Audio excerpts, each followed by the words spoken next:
Pastor, vou fazer uma revelação para começar. Você sabe que eu te acompanhava. Te acompanho há muito tempo. E teve uma época que eu olhei e vi o mesmo nome e não vi a mesma pessoa. Eu falei, é a mesma pessoa? O que ele fez que agora ele tá todo bonito e tá galã? Você era muito diferente antes. Na verdade, tem uma coisa aí também, Celso. Tem um ex-técnico de futebol, ex-jogador de futebol, certo? Que o nome dele é Cláudio Duarte. Não, mas não era ele, não. Eu sei, mas não, eu estou falando era tu mesmo. porque quando você digita, às vezes, meu nome, aparece a foto dele. Tá certo? Mas meu pai me deixou de herança uma calvície, tá certo? Foi aquilo que eu recebi. E minha mulher deu um upgrade, né? Ela emagreceu, começou a cuidar e eu vi que estava tendo um desnivelamento muito grande. Tô com esse problema em casa. Então aí o que acontece? Eu resolvi, né, que ia dar uma melhorada no visual, essas coisas, e aí acabei colocando cabelo. E eu não quis ficar novo. Essa não era a minha proposta. Tanto é que eu coloquei cabelo branco. Mas rejuvenesce o cabelo. Isso aí. O meu cabelo é branco e eu acabei enfrentando uma depressão, ok? Não, mas não é possível. Sério, eu enfrentei uma depressão forte e aí a barba acabou aparecendo. Não queria tomar banho, não queria comer, não queria fazer a barba. Faz tempo isso, pastor? Foi antes da pandemia. Antes da pandemia. Então, e só que aí quando a barba cresceu, a minha esposa falou, Cláudio, eu achei que a barba está combinando com o cabelo. E aí eu acabei deixando a barba. Acabou que o visual as pessoas aprovaram. Ficou muito bom. E graças a Deus, e pelo menos eu fiquei mais pertinho da esposa. Visual ficou muito bom. Pastor, tá bonito. Ficou bonito assim. Acertou em cheio. Obrigado. Agora, sobre a depressão. Por que muitos líderes religiosos têm depressão? No meu caso, em particular, foi o seguinte. Eu fui, eu não tive uma família bem organizadinha, não. Era bem disfuncional. Então eu morei com muitas pessoas. À medida que eu não seguia um protocolo daquele lá, eles acabavam me mandando embora, certo? Então eu sempre me via fazendo uma malinha, uma sacolinha, mudando de uma casa para outra, ok? E aquilo eu não entendia que estava desenvolvendo em mim um problema sério de rejeição. Quando eu fui pastorear a igreja, todas as vezes que uma pessoa saía da igreja, por qualquer motivo que fosse, às vezes apenas porque mudava de endereço, ok? Eu sentia a dor da rejeição. Só que eu não sabia isso, eu não reconhecia isso. Eu só reconheci isso porque uma profissional, né, da saúde emocional, ela me mostrou. Quando eu contei para ela a história, ela entendeu que todas as vezes que alguém saía da igreja, eu startava aquele comportamento de rejeição. Como isso é perfeitamente... Pastor, mas é mais ou menos como motorista de ônibus, Celso. Certo? A função dele é só dirigir. Tem ponto que ele para, tem gente que sobe, tem ponto que ele para, tem gente que desce. Ele não pode se envolver demais com os passageiros, porque o nome já diz, eles são passageiros, ok? E eu cometi essa falha, e foi isso. Quando ela me deu essa informação, essa ferramenta, acabou me ajudando, e aí foi assim meio que um passe de mágica, um milagre. Ela me deu uma ferramenta. Num dia, 2 dias depois, eu já estava de pé, voltei às minhas atividades, certo? E segui a vida. Quer dizer, ela desarmou aquele gatilho. Isso. E ela descobriu qual era o problema. Uma profissional muito boa, hein, para entender isso, né? E aí o que acontece? Hoje eu continuo sofrendo isso, as pessoas continuam chegando. Eu ensino as pessoas hoje que você deve levantar todos os dias, de braços abertos para receber quem está chegando e de mãos acenando para se despedir de quem está indo embora, certo? E eu fiz isso na minha vida e hoje vivo bem, graças a Deus. Você, como empresário, não sei, você tem dificuldade para despedir alguém, não? Tenho. Eu sou bem... assim, eu sou um cara que não gosto muito de conflito. Tá certo? Eu também não. Então, eu aprendi que como Deus, ele sempre trabalha com misericórdia e justiça. Você não pode ser misericordioso o tempo inteiro. Tem que ser justo, não é isso? É mais ou menos. Tem hora que você tem que exercer misericórdia e não justiça. Se você exerce justiça o tempo inteiro, você fica uma pessoa... muito fria. Se você acaba exercendo misericórdia o tempo inteiro, você fica meio que fraco, né? Pelo menos assim, que Sim. as pessoas vão te meio leviano. Sim, como se fosse um grande ingênuo que acabam abusando de você. É igual casamento. Seu casamento, você alterna felicidade e razão. O dia que você quer ser feliz, abra mão da razão. O dia que você quiser ter razão, abra mão da felicidade. Ser um pouco surdo também resolve, não? Então, mas o dia da surdez é o dia da felicidade. aí as pessoas, o que eu levantei hoje? Eu quero ser feliz. Então todo mundo te faz de bobo. Você diz, hoje eu quero ter razão, então não brinca comigo. A gente vai falar bastante sobre casamento, porque é um assunto bastante interessante, né? Mas ainda na depressão, quando começou a dar aquela afundada, porque a gente vê, não, em algumas igrejas, você vai ser curado, tenha fé, que Jesus vai curar você da depressão. Quando pega um líder religioso, eu fico imaginando que certamente já ficou de joelho muitas vezes pedindo para Deus para ser curado e para tirar aquela coisa ruim dentro de você. Você chegou nesse ponto, não chegou, pastor? Só que eu sempre fui muito transparente com tudo que eu vivi e até mesmo comigo. Ok? Quando eu descobri que a tristeza ela estava passando de 15 dias, eu comecei a entender que não era mais uma coisa normal. Certo? Então, eu comecei a ver que ali estava ficando meio perigoso. Foi aí que minha esposa acionou, né? Logo depois, uma amiga nossa que foi lá. Mas eu nunca tive problema com isso, porque eu sempre fui muito transparente no altar da minha igreja. Sim. Então, eu sempre falei dos meus problemas, das minhas crises. Inclusive, eu falei para a igreja que estava enfrentando um problema de depressão, certo? Até para que eu conseguisse me igualar a eles. Essa é a minha proposta. Tem alguns líderes religiosos que preferem vender a imagem do super-homem. Quando o cara faz isso, ele vai ter problema até para explicar um resfriado. Ok? Mas como você acaba tratando, né, um ambiente bem humano, né, uma coisa bem nivelada, então, aliás, eu recebi muitas solicitações e pedidos de ajuda porque eu venci a depressão. É interessante, isso é importante. Tem muita gente que acha que só está triste e não sabe que está entrando numa depressão profunda, né? Sim, tem que ter cuidado com o tempo que essa tristeza vai durar, ok? Então o tempo é um funcionário de Deus para aplacar essas coisas mais duras. Então quando isso começa a se estender por muito tempo, é melhor você acender uma luz aí de alerta. De alerta. Bom, hoje o pastor é conferencista, palestrante, escritor, comediante, empresário, além de ser pai, marido, avô. Como que você faz tudo isso? E como que você divide, vamos supor, um show de stand-up de um culto, por exemplo? É um grande desafio até por causa daqueles que estão indo no evento. Sim. Eu sempre explico muito bem quando é uma palestra. Senão o cara vai a uma palestra e ele aguarda, né, um apelo no final. Você quer receber Jesus? Às vezes eu estou numa empresa e no final um dos colaboradores, né, que me admira vai lá, mas eu achei que o senhor deveria ter falado mais. Né, o senhor não trouxe a Bíblia, não abriu. Então as pessoas confundem muito isso. Eu não, eu tenho que ter cuidado. Às vezes você dá um deslize, né, e pede um amém. Manda uma piadinha, amém? Isso é mais ou menos isso, tá certo? Então, você se atrapalha, ok? Quem achou graça, grita aleluia! Mas também já fiz, né, um stand-up, ou melhor, um culto, e acabei contando uma piada que não devia. Então não dá para ser aquilo que você estava falando sobre o ao vivo, né? Não dá para você controlar o tempo inteiro. É verdade, às vezes escapa. Porque é uma linha muito tênue, né? De você ser engraçado, fazer as pessoas rirem e manter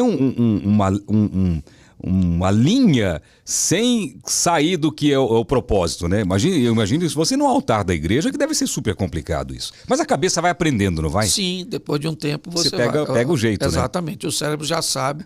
Você vai com feedback, está olhando para as pessoas, falou alguma coisa. Eu acho que é legal nós usarmos, eu uso bem aquilo que eu chamo de nível, certo? De comunicação.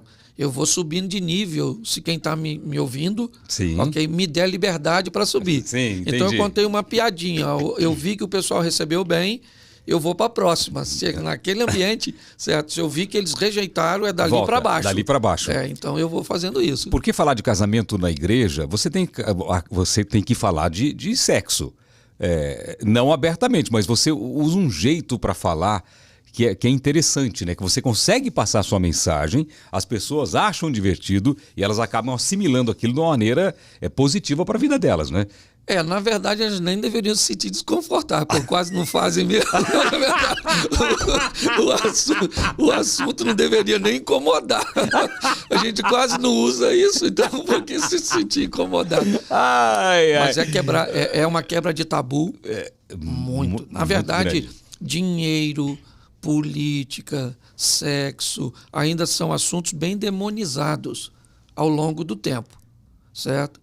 Hoje a igreja consegue trabalhar isso de uma forma um pouco mais confortável. A igreja evangélica. Ou isso também tem, não sei se tem na católica, tem?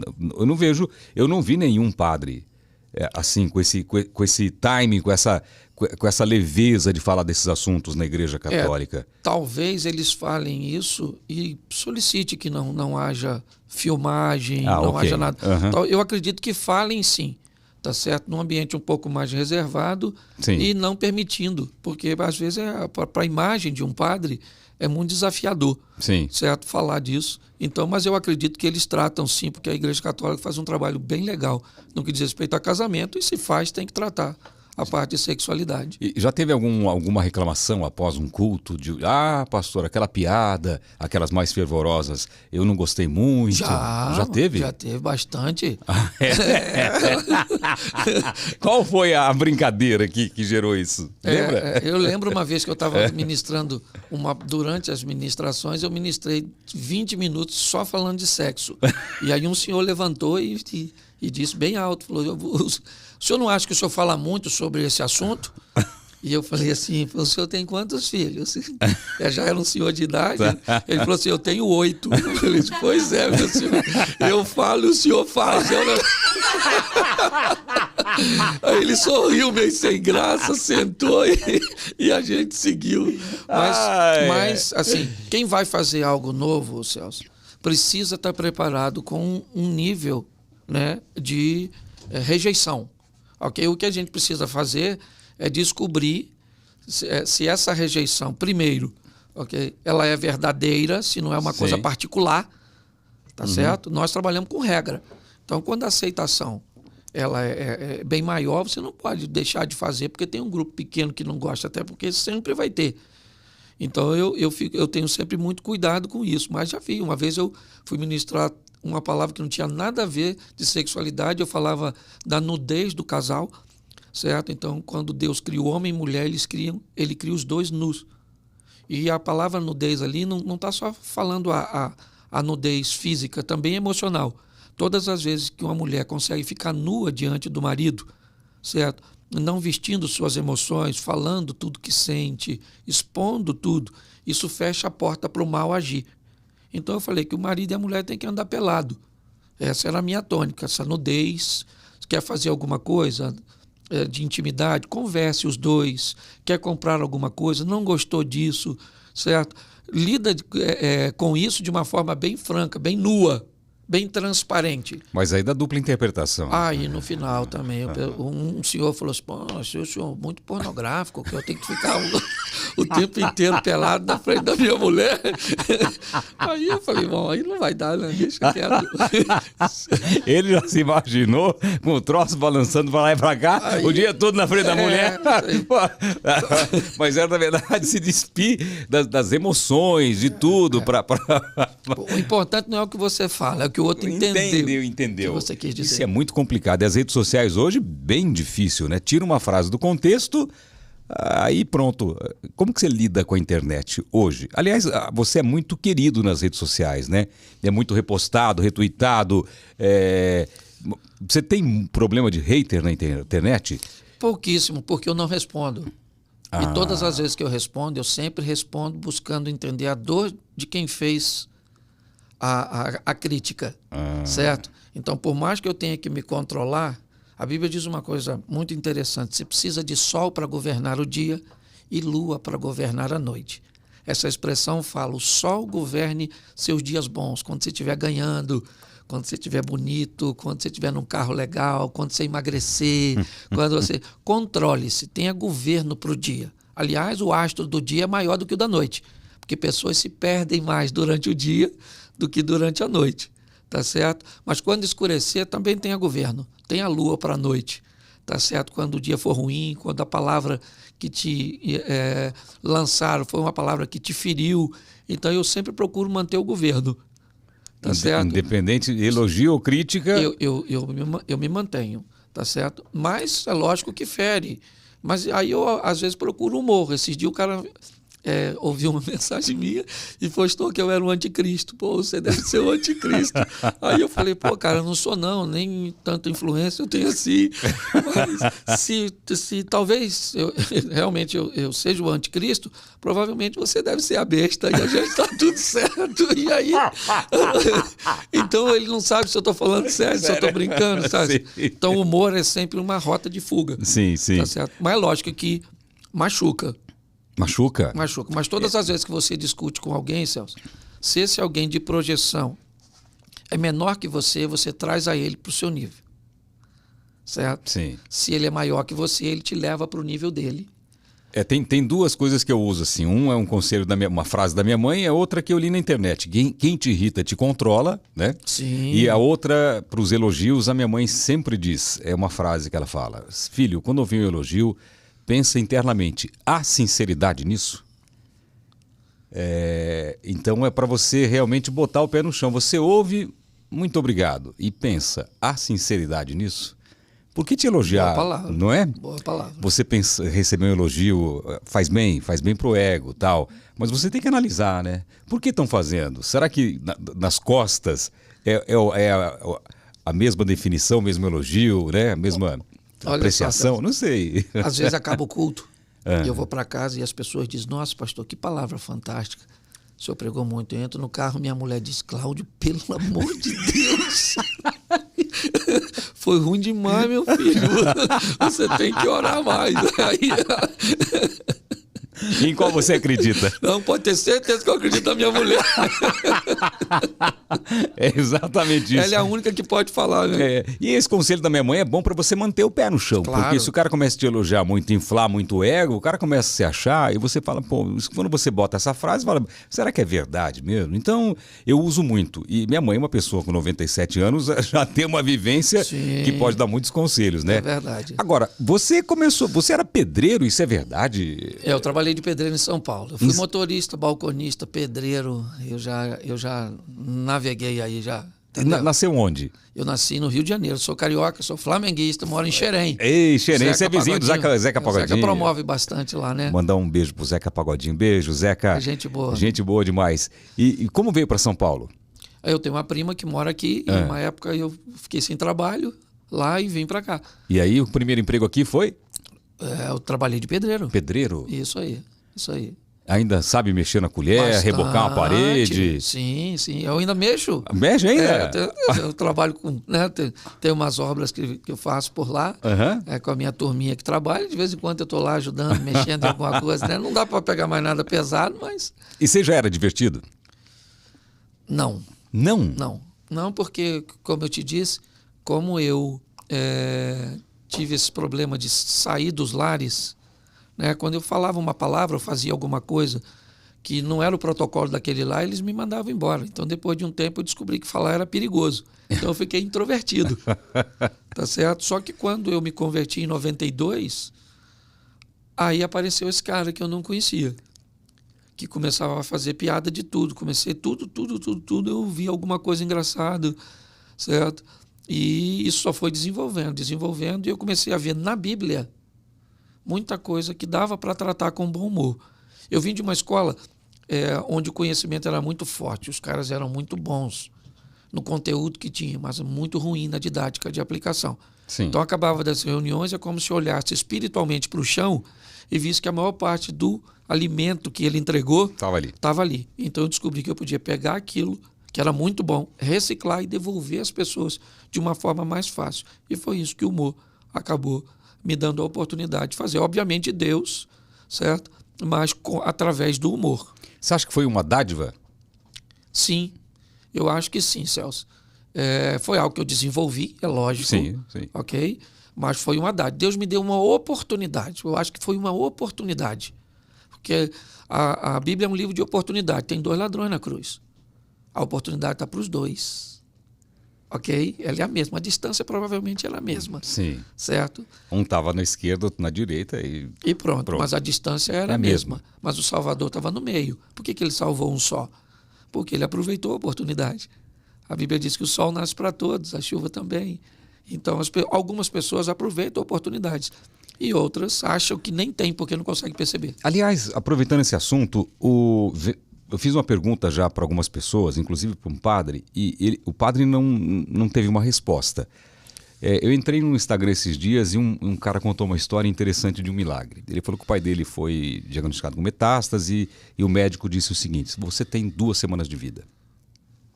Aquele desespero na família.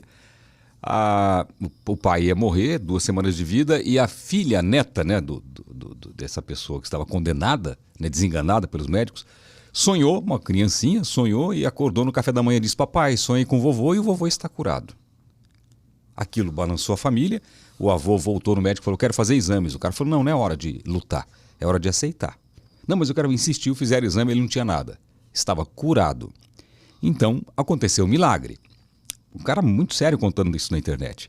E aí, quando eu fui ler os comentários, a gente sempre vai nos comentários, né? Ver os abençoados falando. Aí começou uma galera a dizer: mas por que Deus escolhe só um para curar, ou alguns, e não cura todos? E eu fiz essa pergunta e fiquei pensando sobre isso. Por quê?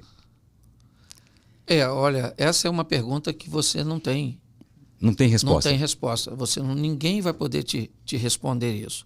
Certo? Porque ele é soberano e ele faz o que quer, do jeito que quer, na hora que quer. Para quem quer. Para quem quer. Por exemplo, a Bíblia conta a história de Noé beber um pouco demais, certo? Ficou nu dentro da sua tenda. Deus não falou nada, certo? Nasce Sansão e Deus diz: você não toma vinho e, aliás, não vai comer nem uva.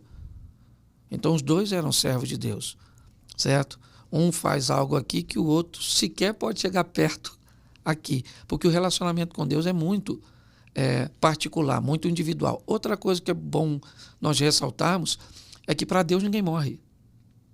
Quem fica chorando é quem ficou.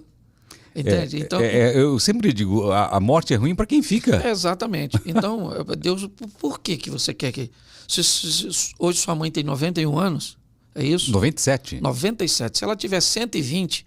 você não quer que ela morra. Não. Se ela tiver 200... e nem ela quer morrer. Exatamente. Então, o que acontece? Independente de quando ela chega, a cura chega, essa pessoa que alguém está perguntando por que ela morreu, tá certo? Ou ela vai morrer, um dia ela iria morrer do mesmo jeito.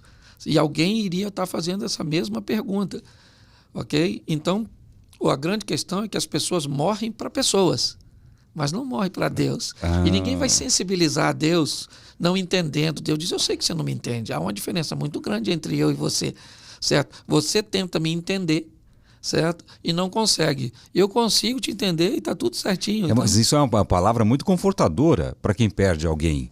Porque não morreu para Deus, morreu para quem ficou. Exatamente. E sabe que às vezes eu falo assim, a gente fica tão preocupado com a morte, mas será que a morte não é o melhor da vida perante Deus? Porque no momento que você descansa, ou que você vai para a vida eterna, para alguns não, acho que é o pior, né? Porque para alguns não vai, alguns não vão para o céu, né? Existe inferno, pastor? Existe inferno. E tem aquela seleção realmente, você vai para lá, vai para cá, porque o que o meu pastor me explicou foi o seguinte, que eu imaginava assim, que a gente morre e os abençoados, quem está ali seguindo a palavra de Deus, uma pessoa reta, fez tudo que tinha que fazer aqui, morre, dá um tempinho e já tem um encontro com Deus, já está lá, tem um encontro.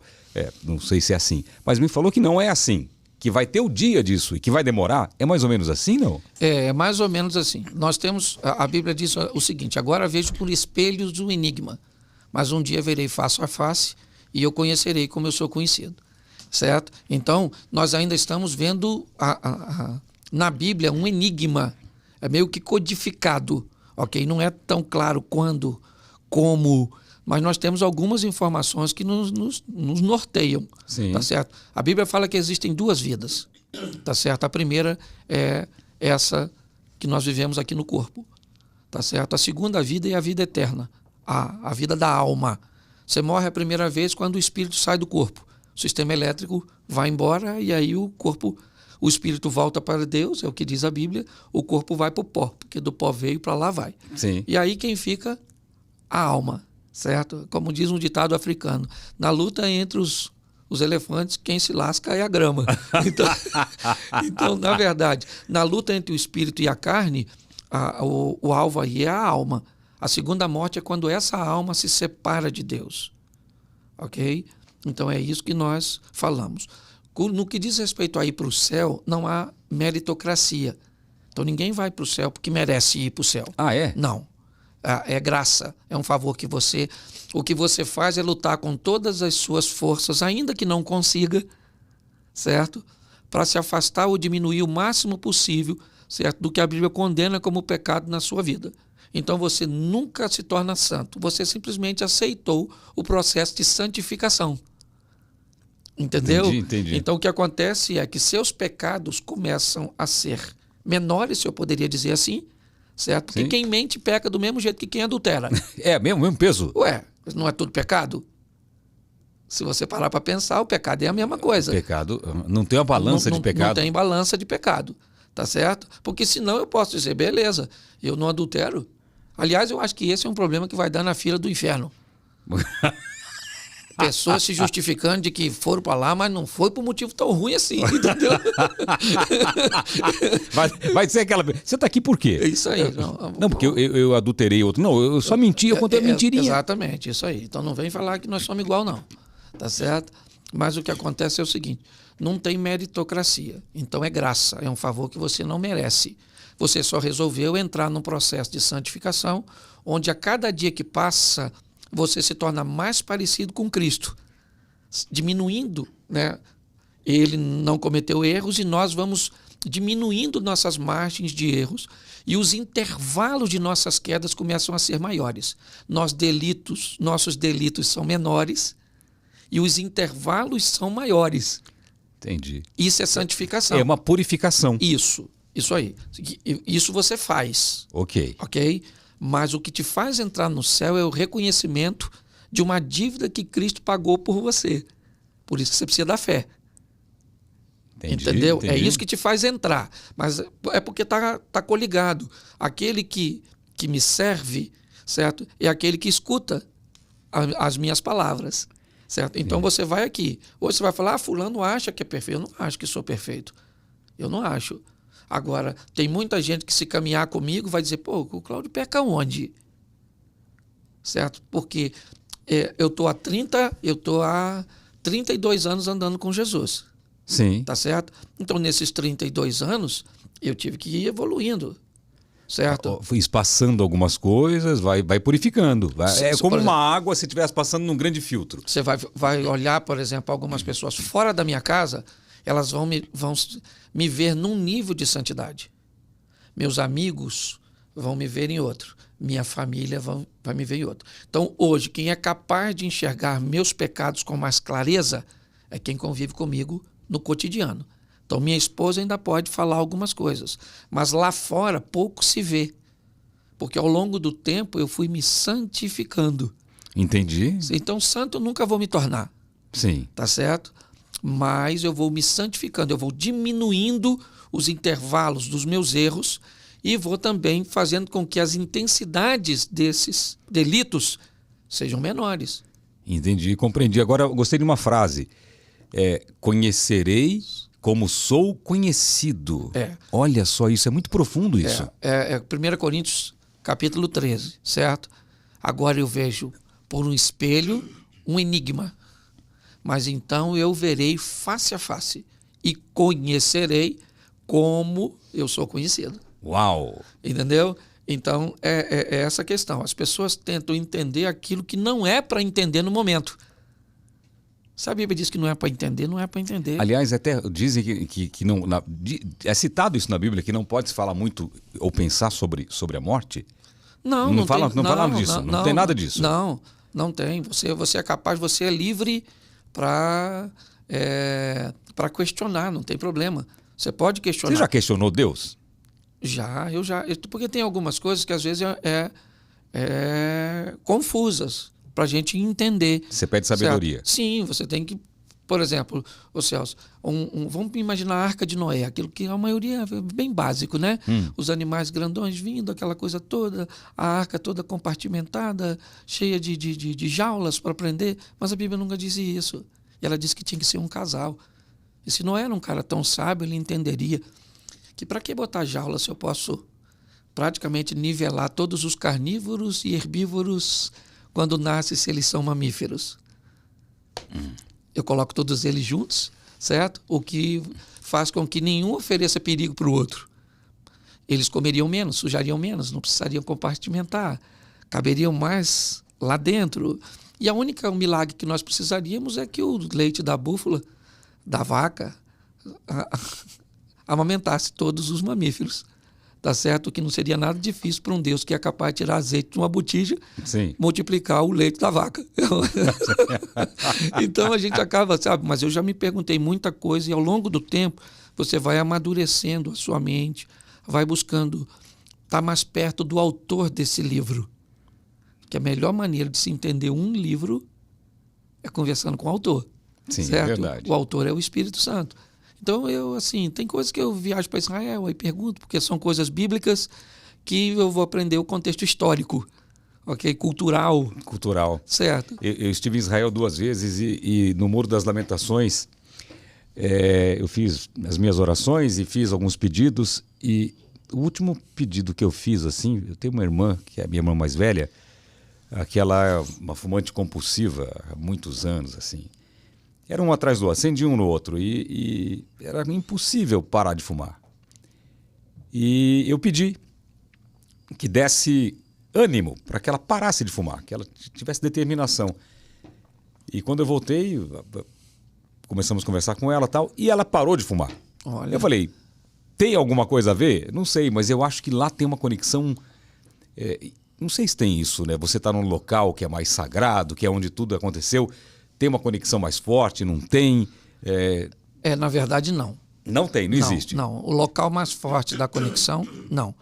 Tem um local que mais te influencia a se conectar. Ah, entendi. Ok? Então tem local que ele te influencia a essa conexão. Por toda a história, por tudo aquilo que você... Certo? E isso pode ser... Então significa que lá eu estava mais conectado. Exatamente. Aquilo facilitou a sua conexão. Certo? Entendi. Às vezes você pode ir em determinados lugares... e que não tem nada a ver com o ambiente religioso. Mas tinha alguma coisa naquele ambiente, ou alguém precisava ouvir alguma coisa, receber alguma coisa, e naquele momento aquele local acabou provocando uma conexão que o próprio local estava necessitando. O próprio local? O próprio local. É comum, às vezes, você encontrar com alguém, ligar para essa pessoa, mandar uma mensagem, e de repente ela volta e diz assim, cara, foi Deus que mandou você falar isso comigo. Foi Deus que mandou você vir aqui. Aí você diz, como foi Deus? Eu não senti nada. Eu fiz algo normal para mim, perfeitamente comum. É comum para você, mas não é comum para... Mas a pessoa tem que estar ligada, ela tem que estar assim, atenta a essas coisas. Eu fui viajar... nos últimos 2 anos, eu tenho recebido muitas... Claro que meu caso foi público, do meu problema que eu tive de saúde, mas tantas mensagens que eu recebi... que na hora eu pensei, isso aqui foi Deus que mandou para mim. As pessoas falando testemunhos de cura, histórias emocionantes assim, de pessoas que passaram por dificuldades. Eu falei, parece que eu entendo como se fossem mensagens de Deus. Olha só, a Bíblia diz assim, ide por todo o mundo e pregai o evangelho. Certo? Então, vamos ao mundo agora numa... com dois, vamos diferenciá-lo. O mundo, no sentido global, né, o cara vai virar missionário, vai para a África, para a Ásia, vai fazer missões na Cracolândia, vai para o mundo. E nós temos o mundo que é o seu mundo. O seu mundo não é o mesmo do meu. O Celso tem o mundo dele, sua família, seus vizinhos, amigos e tudo. Então, quando você vem para Cristo, você vem para, primeiro, encontrar a sua salvação. Sim. E a transformação que ele fez em você, agora vai mudar seu mundo. Entendeu? Entendi. Então você começa a voltar para seu mundo para que ele seja transformado por aquilo que você carrega. Entendi. Então agora você está carregando aquilo em você. Tá certo? Você está vivendo sob um novo sistema. As leis americanas servem para nós aqui, não. Não servem. Mas se você for para lá, você tem que se enquadrar nela. Tem que se enquadrar nela. Então, quando você vai para o Evangelho, você tem que se enquadrar na lei do... na lei do Evangelho. Ou então continua no Brasil, não vai para o Evangelho. Entendeu? Vai viver no mundo paralelo. Exatamente. Então, as pessoas têm que entender isso. Então, quando Deus faz algo na sua vida, Ele faz para mudar seu mundo. Entendi. Ele queria salvar Samaria, não tinha um dos seus discípulos, que eram judeus. Os caras não comiam a comida de lá, não gostavam daquela turma. Então ele pegou uma samaritana, converteu a samaritana e vou levar você comigo? Não. Eu te chamei para você mudar seu mundo. Então vai para o seu mundo e muda. Entendi. Certo? Então quando ele muda a sua vida, ele não muda você simplesmente para levar você para uma igreja. Ele muda você para que você mude seu mundo. Você vai para o seu mundo carregando ele. Ok? Entendi. Então agora você pode ir em determinadas festas, mas todo mundo vai saber que você não faz parte daquele mundo, sistema. Tá certo? Uhum. Então, quando alguém estiver conversando sobre um assunto e você chegou alguém de outro mundo. Certo? Então, quando você chega do outro mundo carregando quem você carrega, você decide se você é termômetro ou termostato. Um termômetro só mede a temperatura do ambiente. Um termostato diz a que temperatura o ambiente vai ficar. Então, quando o Celso chega, ele diz, não vão falar palavrões, não vão fazer isso. Começa te oferecendo bebida logo no começo. Sim. Certo? Depois de um tempo, não brinca assim com o Celso. Ele não é desse mundo. Quando alguém tem problema nesse mundo, ele vai para o seu. Pô, Celso, cara, como é que... Nossa, eu tô com um problemão aí, cara, no meu casamento. Eu descobri que estava doente ali assim, fiquei desempregado. Aí ele sai do mundo dele e vem visitar o seu. Entendeu? Entendi. É assim que funciona, porque a sua função é mudar seu mundo. Hoje as pessoas não entendem isso, né? O cara se converte, quer tirar o cara do mundo dele e enfiar dentro da igreja. Quem muda lá? É verdade. Só que nem todo mundo está preparado para mudar lá, Celso. Também é uma faca de... Certo? Senão o cara começa a ir para lá e não traz ninguém para cá e acaba indo para lá de novo. Certo? Não é para todo... Vira termômetro. Exatamente. Não é para todo mundo. Mas é importante nós entendermos que quando você carrega isso em você, certo? Você vai para mudar seu mundo, cara. Já era. Entendi. Não ter... A sua família era religiosa? Não, eu sou basicamente o primeiro pastor. Eu tenho um primo mais novo que eu que se tornou pastor. Mas não, eu não tive ninguém religioso. E você não cresceu com seus pais, né? Não, me converti com 22 anos. 22 anos. Como começou a sua história religiosa? Com um problema espiritual. Eu tive um problema espiritual com a minha namorada, tá certo? E quando eu vi que ela tinha alguns transtornos, certo? Uma prima, que era religiosa, ela falou, Cláudio, leva essa menina para a igreja. E eu levamos para a igreja, ali nós nos envolvemos e... Ela já havia pertencido a uma comunidade de fé, tinha se afastado e eu nunca tinha feito parte. Então ela retornou e eu recebi a Cristo em 92. Em 92 e dali para frente, meu irmão. Aí... Se apaixonou por Cristo? Sim, por Cristo, por pessoas. Mas assim, como que você sentiu que você ali era o seu lugar e falou... Caiu a ficha, você pastor, vou seguir isso ou não? Você continuou fazendo suas coisas, vivendo no seu mundo? Exatamente, isso aí. Eu continuei vivendo naquele mundinho, que era o meu mundo, tá certo? Então meu cunhado, que não era cristão, ele foi para Cristo, tá certo? Então aquele mundo que estava ao meu redor, ele começou a ver as nossas mudanças e começou a chegar. Essa magnitude é que foi com o tempo. Certas coisas foram crescendo, e eu fui ali me apaixonando pela Bíblia. Porque o segredo é a palavra, é ela que... É o manual da vida. Isso. O segredo, isso não interessa se você é crente, se você não interessa. O cara é espírita, o cara é católico, o cara pode ser o que for, Celso. A Bíblia é um livro extraordinário, certo? Que vai te ensinar primeiro, a se relacionar com pessoas. Sim. Segundo, se relacionar com você mesmo. E depois se relacionar com Deus. Tá certo?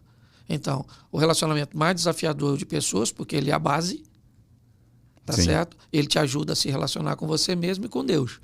Então, a pessoa feliz é aquela que aprendeu a lidar com os outros, espere pouco dos outros, nada de você e tudo de Deus. E provavelmente você não vai se decepcionar nunca. Como que é? Espere... nada dos outros, um pouco de você e tudo de Deus. Aí você não se decepciona. Eu vejo hoje os coaches, até os coaches financeiros, falando e usando a Bíblia o tempo todo. Porque todas as respostas parecem que estão na Bíblia. Isso, eles usam bem no que diz respeito a resultados. Tá. Certo? Mas pouco para aceitação.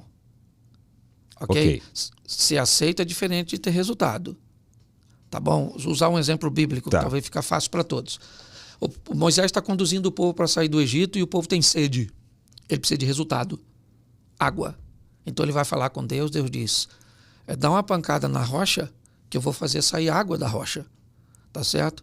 E todo mundo vai saciar e vai armazenar água para continuar caminhando. Ele vai lá dar a pancada na rocha, está tudo certinho, a água sai. Nossa, ele é o cara... sensacional, Moisés, o cara da água, tá todo mundo feliz com ele. Resultado, e Deus também está feliz com ele. Foi aceito. Passou o tempo, o povo teve água, sede de novo.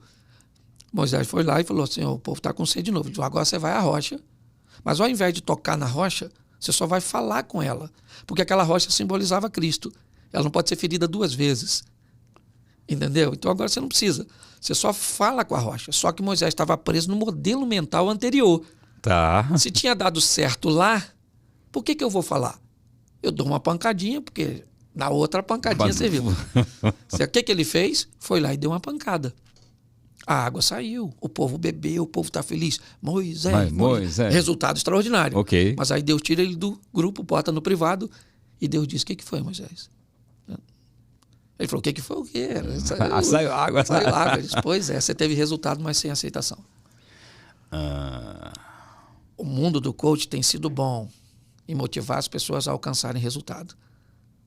Mas se não apresentar a Cristo, vão para o inferno com resultados extraordinários. O que não é permuta. A Bíblia diz que você pode ganhar o mundo sem perder a alma. Não precisa perder a alma para ganhar o mundo, perder a alma. Você pode fazer os dois. Sim. Entendeu? Porque tem gente que acha, então quer dizer que eu preciso de Cristo para ganhar o mundo? Claro que não. Você precisa de disciplina, foco. Você precisa de estudar. Você precisa de uma série de coisas. Certo? Para ganhar o mundo, para ser rico, para ser forte.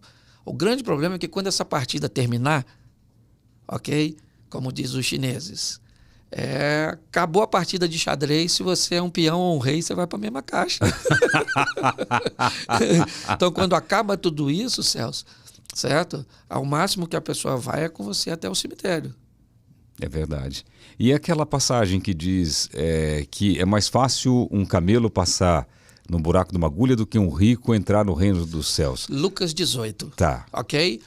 Está conversando com um jovem rico. O jovem rico diz, mestre, o que hei de fazer para herdar a vida eterna? Jesus disse, você conhece os mandamentos? Ele disse, conheço e pratico desde a minha mocidade. Jesus disse, então falta você uma coisa, uma só, irmão.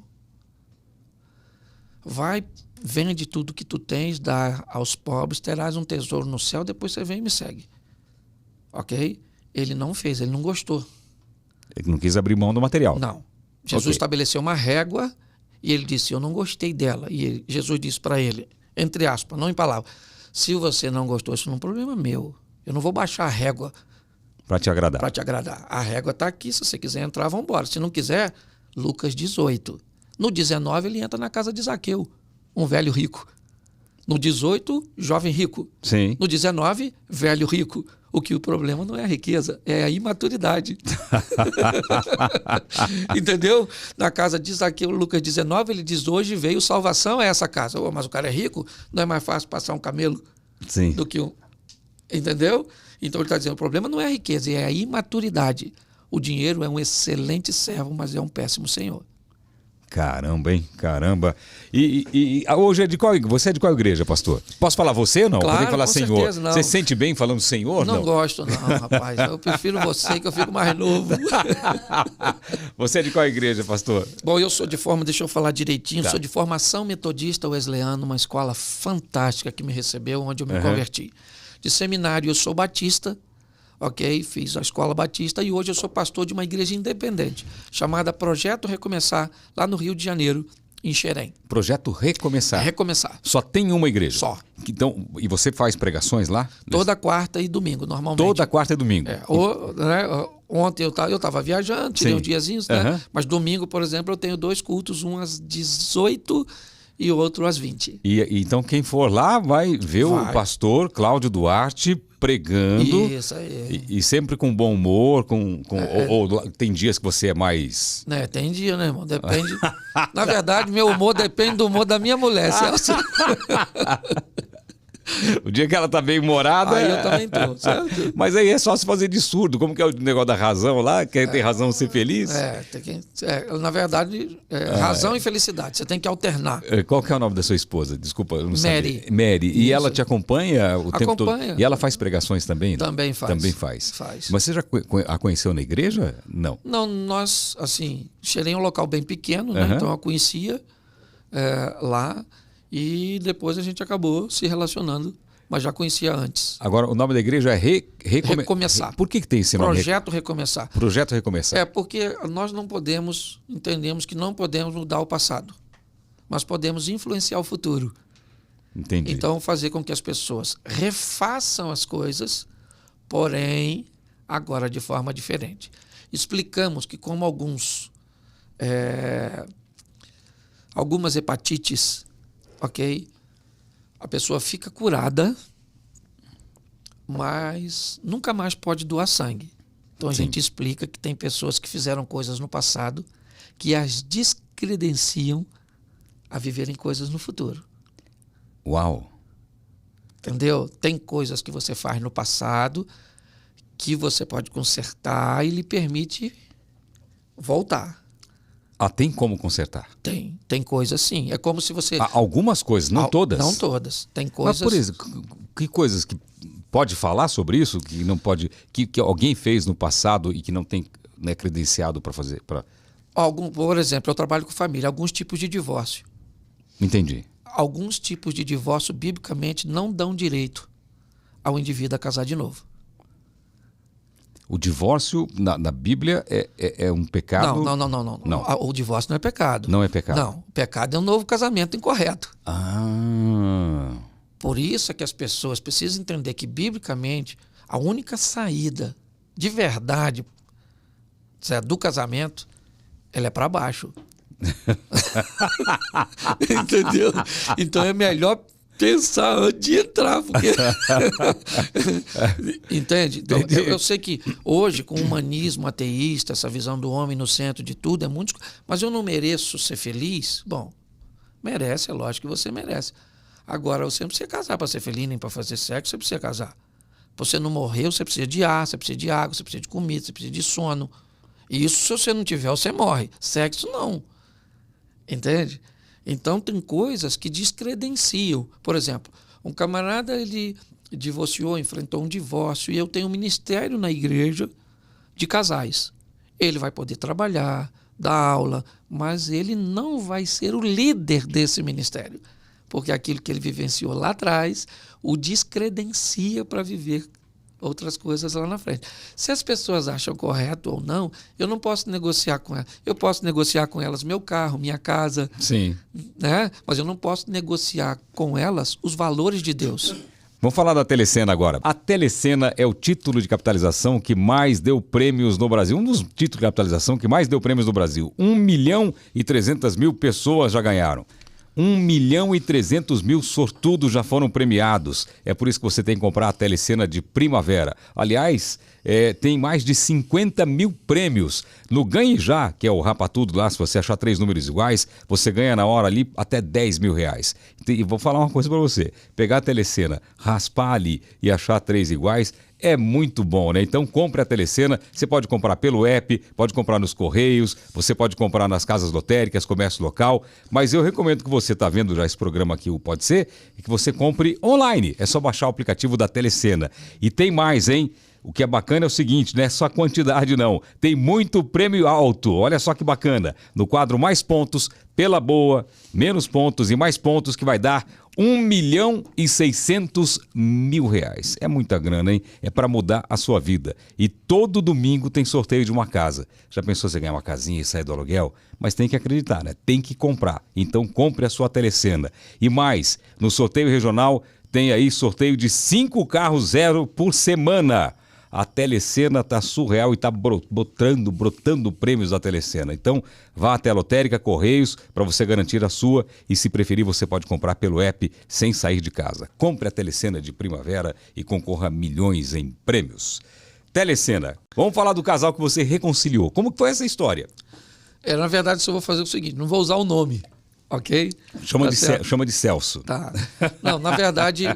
Pode contar, se não quiser contar a história, não precisa. Não, a história eu só prefiro, até porque, né, é uma questão particular usar o nome aí das pessoas.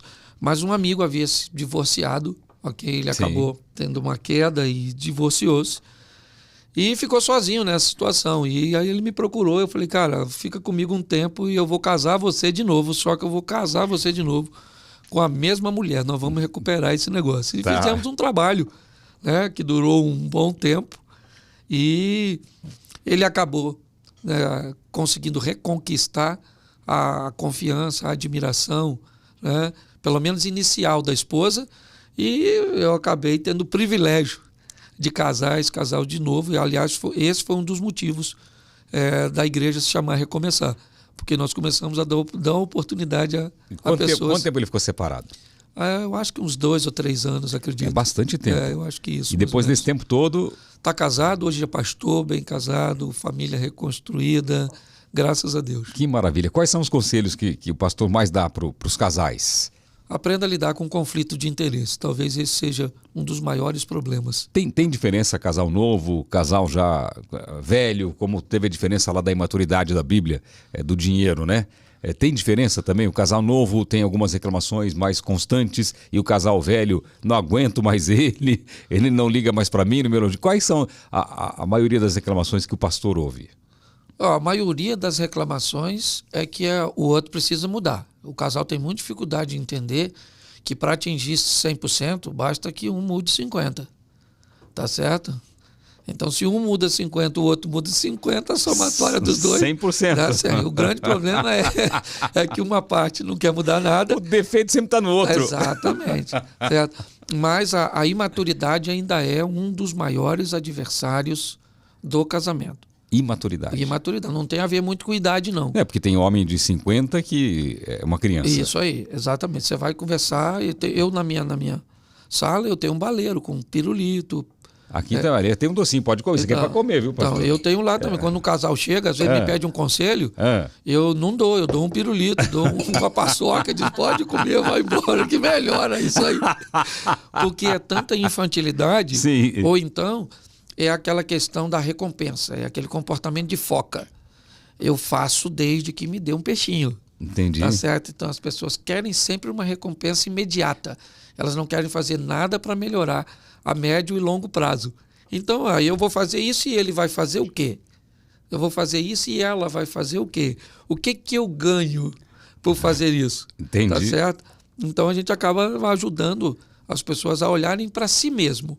Na verdade, não tem nada de novo, Celso.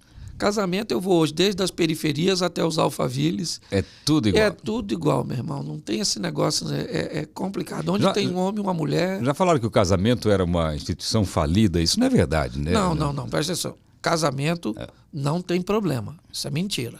Quem tem problema são os bonequinhos que compõem o casamento. Quem tem problema são pessoas. Certo? Casamento não tem problema. Entendeu? Quem vai casar precisa entender que casamento é quase um sistema prisional semiaberto. Como assim? Você sai para trabalhar de manhã, volta para dormir em casa e tem um encontro íntimo lá uma vez ou outra. É mais ou menos isso, entendeu? Deve ter muitas reclamações do casal que não tem sexo, que não faz sexo, que não procura, um não procura o outro, e deve ter também aquele cara que quer toda hora. Deve ter esse tipo de reclamação, né? Tem. Os que querem toda hora é mais exceção. Tá. Tem alguns, bem poucos, certo? E tem crescido o número, pelo menos, talvez por causa da liberdade de expressar, as mulheres hoje querendo mais sexo que homens. É mesmo? Nós temos um grupo aí, irmão. Quer tomar um suco, pastor? Não, obrigado. Tomar um suquinho aqui. Tô na água. Mulher querendo mais sexo que homem? Tem isso aí. Mas tem mudado isso? Eu não sei, se tem mudado, eu não sei. Eu sei que tem chegado o meu conhecimento, você tá entendendo? Se mudou, talvez isso já existisse, mas elas tinham um pouco de... Como assim? Uma mulher que quer... Poderia ser mal compreendida. Uma vergonha de externar, né? Isso, isso aí. Mas os motivos pelo qual o homem faz sexo é um pouco diferente da mulher, né? O homem, por exemplo, o que motiva o homem na maioria das vezes é o estresse, esse estresse superficial do dia a dia. Isso motiva? Isso motiva. Se ele estiver estressado demais, aí não adianta, né? Tá. Mas esse estresse, peguei um engarrafamento, aconteceu isso, tive um aborrecimentozinho, e o cara fica meio... Pô, cara, a hora que chegar em casa eu vou tomar um calmante, né? Mas em contrapartida, o estresse do dia a dia impede que a mulher tenha um interesse por sexo. Por isso que há esse desencontro. Você está aqui e sua esposa está num ambiente estressante também dela. Quando vocês encontram, os dois estão estressados. Ela quer bater um papo, conversar, falar para desestressar. E você quer fazer sexo. Pronto, já saiu faísca. Aí já era. Não tem um senso comum entre os dois, né? Isso aí. E é difícil entender isso, hein? Então, depois que você entende, você pode combinar como as coisas funcionam. Certo? Fica tranquila hoje que eu vou ter um dia um pouco estressado. Não, pelo menos bater um papo, né, como é que funciona. Certo? Sim. Olha, hoje eu estou estressado. Vamos resolver? Ao invés de uma partida oficial, vamos jogar uma peladinha, por exemplo. Tá. Bota um chinelo aqui, outro ali, vai só suar e tá tudo resolvido. Certo? Então, eu acho que essa intimidade, Celso, que é legal, poder falar disso, sabe? Sim. Brincando, sem cobrança, sem só tenho você, e sem aquela coisa que dê ao outro a obrigatoriedade de fazer as coisas. Eu acho que as pessoas são meio atrapalhadas com isso. Tem algum divórcio que é permitido? Existe isso, não? Segundo Jesus, o divórcio ele só acontece por causa da dureza do coração. Tá certo? Então Jesus diz que todo divórcio acontece por causa da dureza do coração. Então já existia divórcio naquela época? Sim. O Moisés, ele oferecia, né, a quem o procurasse a carta de divórcio. Foi essa a reclamação dos fariseus a Jesus. Mas espera aí, mas Moisés, desde aquela época, oferecia a carta de divórcio, como é que o senhor vem falando agora? Tá. Né? Aí Jesus disse, mas não era assim desde o princípio, certo? O casamento, ele é opcional, ok? Só que pessoas não sabem da seriedade dele, Celso. Então, se ele soubesse a seriedade do casamento... Qual que é a seriedade do casamento? Porque tem uma promessa ali, pelo menos na Igreja Católica, tem todo aquilo que o padre fala, que é na alegria, na tristeza, na saúde, na doença, que é até o fim, né? Então, a questão é o seguinte, quando as pessoas vão se casar, elas deveriam entender que elas vão eleger, nesse mais de 8 bilhões de pessoas no mundo, uma pessoa só. Uma pessoa. O casamento é monogâmico, biblicamente. Tá certo? Ele é vitalício, então é só troço ruim. Isso é uma pessoa só. Para sempre. É, para sempre. Você vai ter que esperar essa pessoa morrer para você ficar livre. As pessoas dizem, porque há um texto bíblico que deixa o adúltero aprisionado, certo? Aquele que adulterou, Sim. E o outro fica livre. Entendeu? Mas mesmo para esse... o divórcio só vai acontecer porque é a dureza de coração.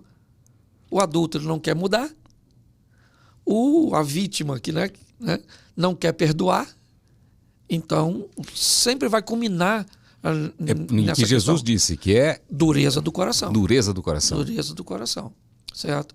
Então, as pessoas precisam entender que o casamento não é brincadeira, tá certo? E, para isso... elas precisam se tornar responsáveis. E É complicado.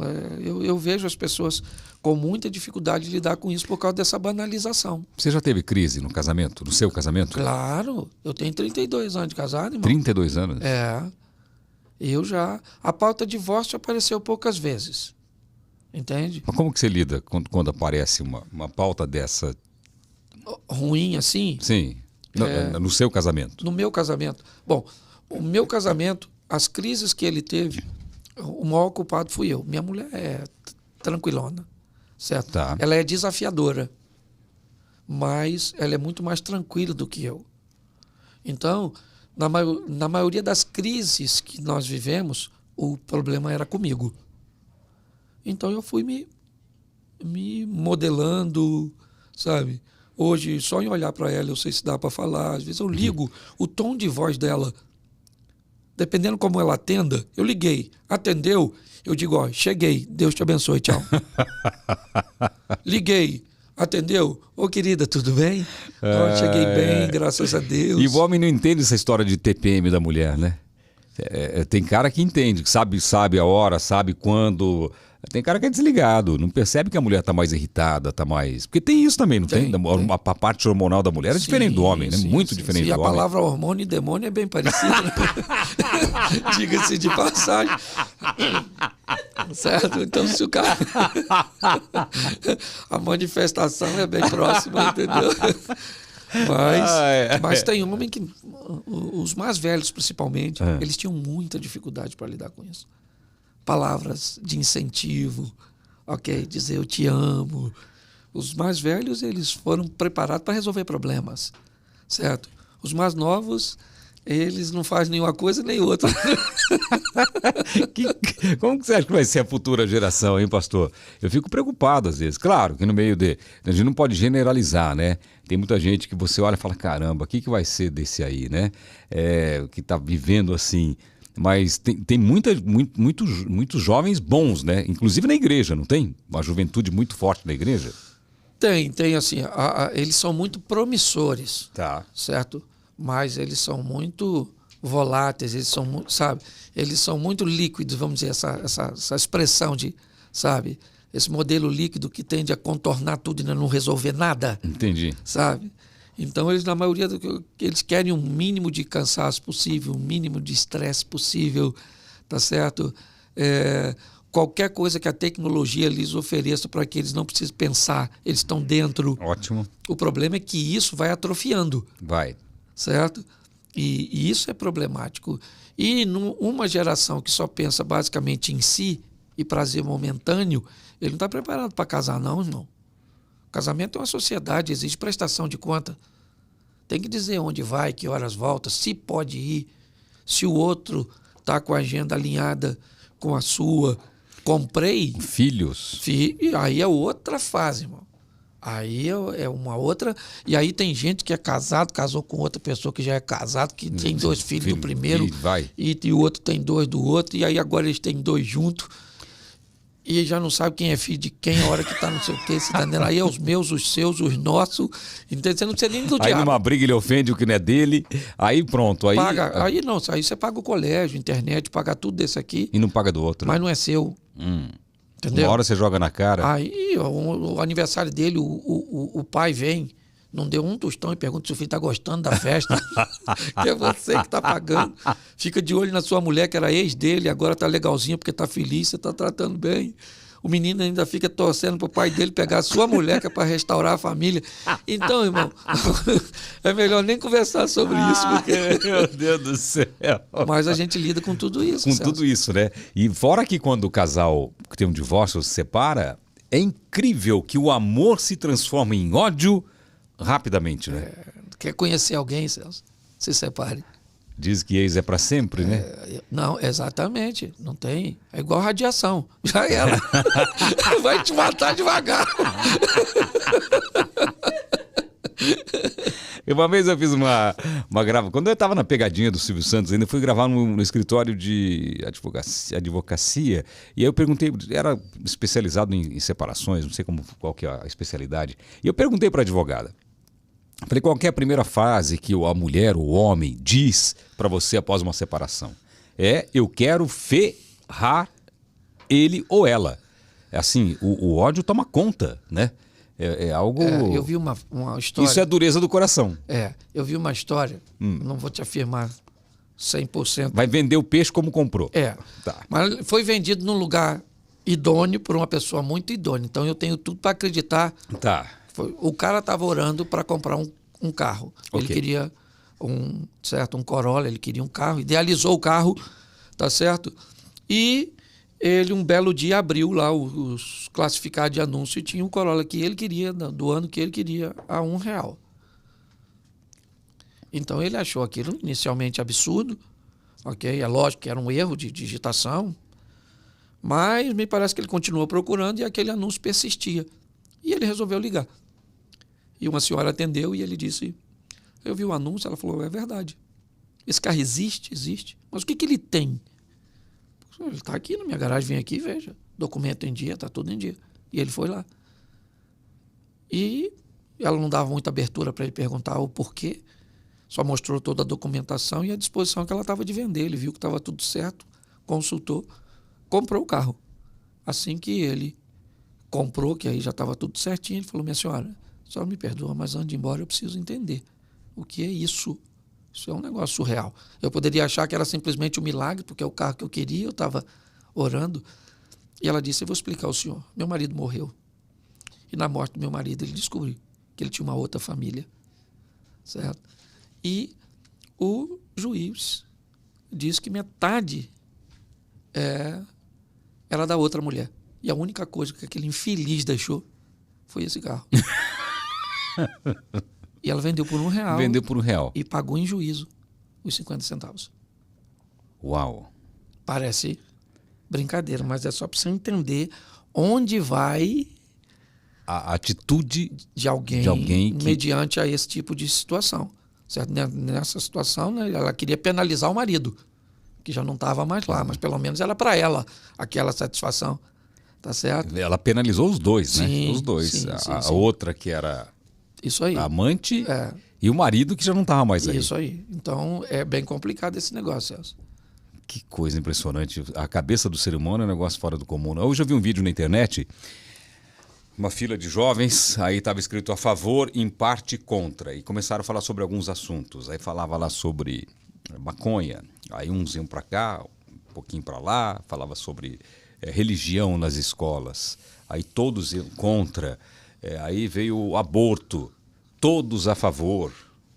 A imaturidade ali, não sei de cada um, ou sei lá o que é, né? Se faz parte da educação. Também cada um pensa o que quer. Como que a sua igreja se posiciona sobre o aborto? A Bíblia é contra o aborto, não é isso? Sim. É a vida? Na verdade, Celso, eu acho que vale a pena nós tentarmos entender qual é o propósito disso. Tá certo? Porque... Vamos lá. Vamos dizer que sua esposa chega em casa, ou a minha esposa chega em casa, chorando do que sofreu um estupro. Sim. Na rua. Ok? Não vai haver aborto. Ok? Imediatamente você vai conduzir sua esposa a um hospital, vai fazer todos os procedimentos. Ok? E sequer vai saber se engravidou, se não engravidou.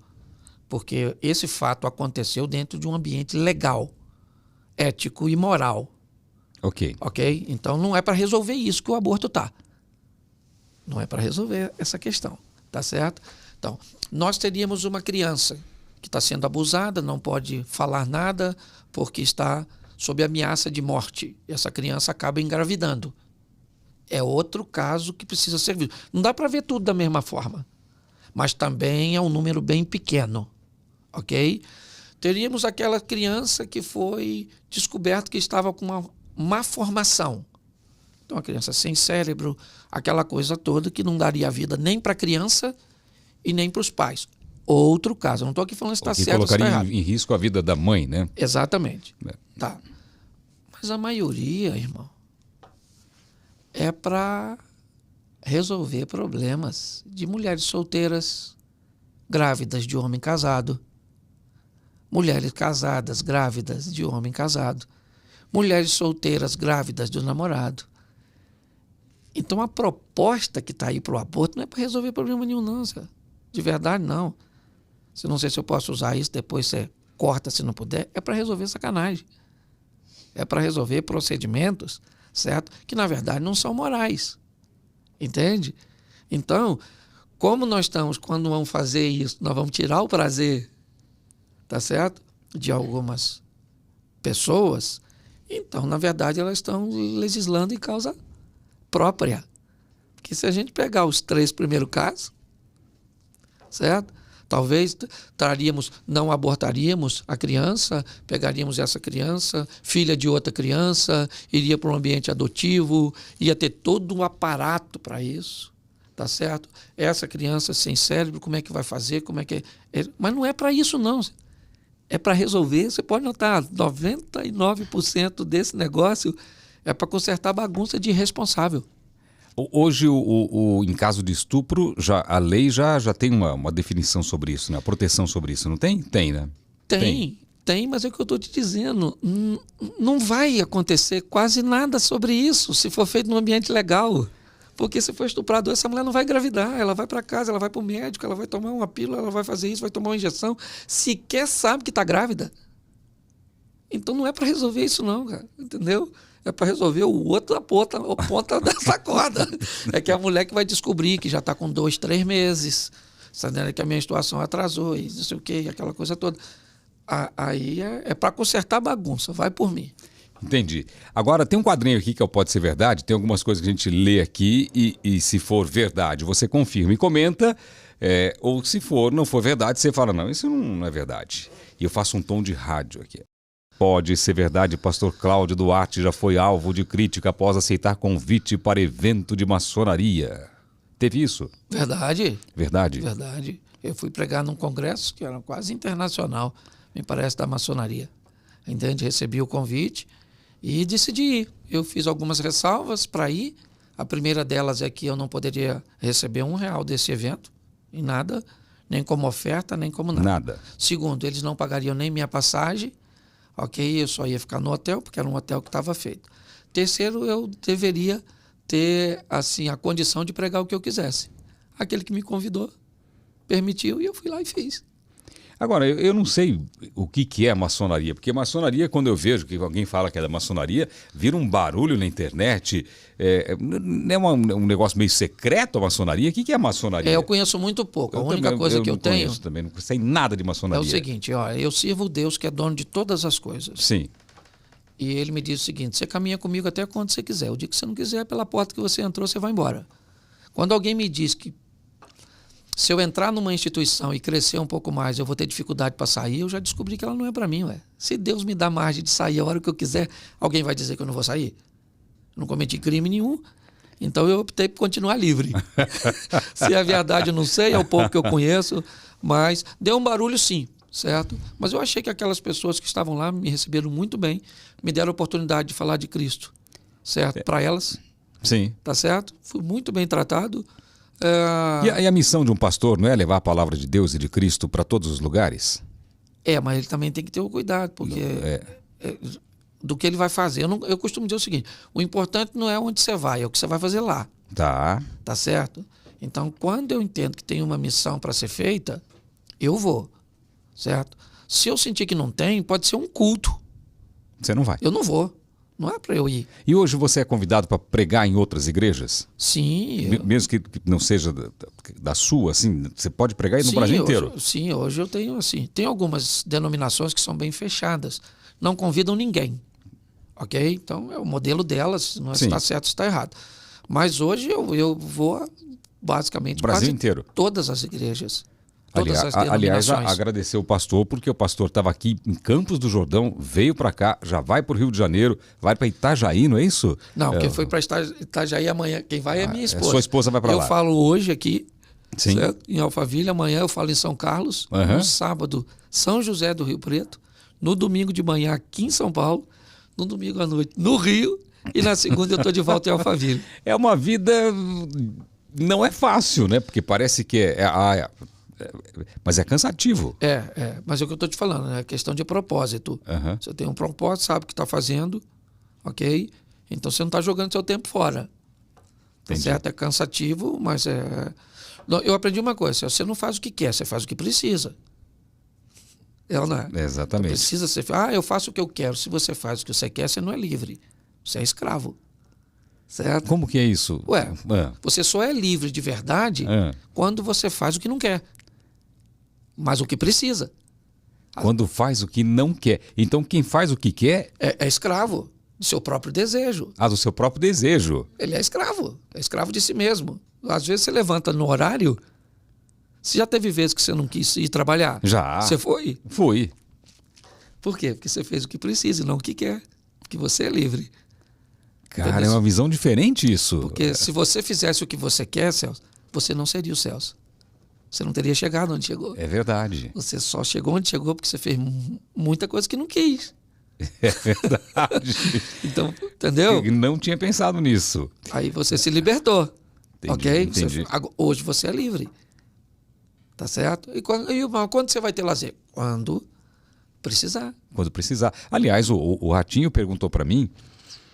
eu estava conversando com o Ratinho na terça-feira, e eu falei, tem que aproveitar a vida, tal, não sei o quê. E ele falou para mim, mas o que é aproveitar a vida? Eu falei, aproveitar a vida é você passar momentos bons com a sua família, com seus amigos, momentos que vão marcar a sua memória, momentos memoráveis, né, para você sempre lembrar disso, momentos de alegria, de boas risadas, gargalhadas. Daí eu contei para ele aquele vídeo que eu vi que está rolando na internet, que em Harvard eles fazem um acompanhamento de algumas pessoas. Sim. E quando chega no final da vida, qual foi o melhor momento da sua vida?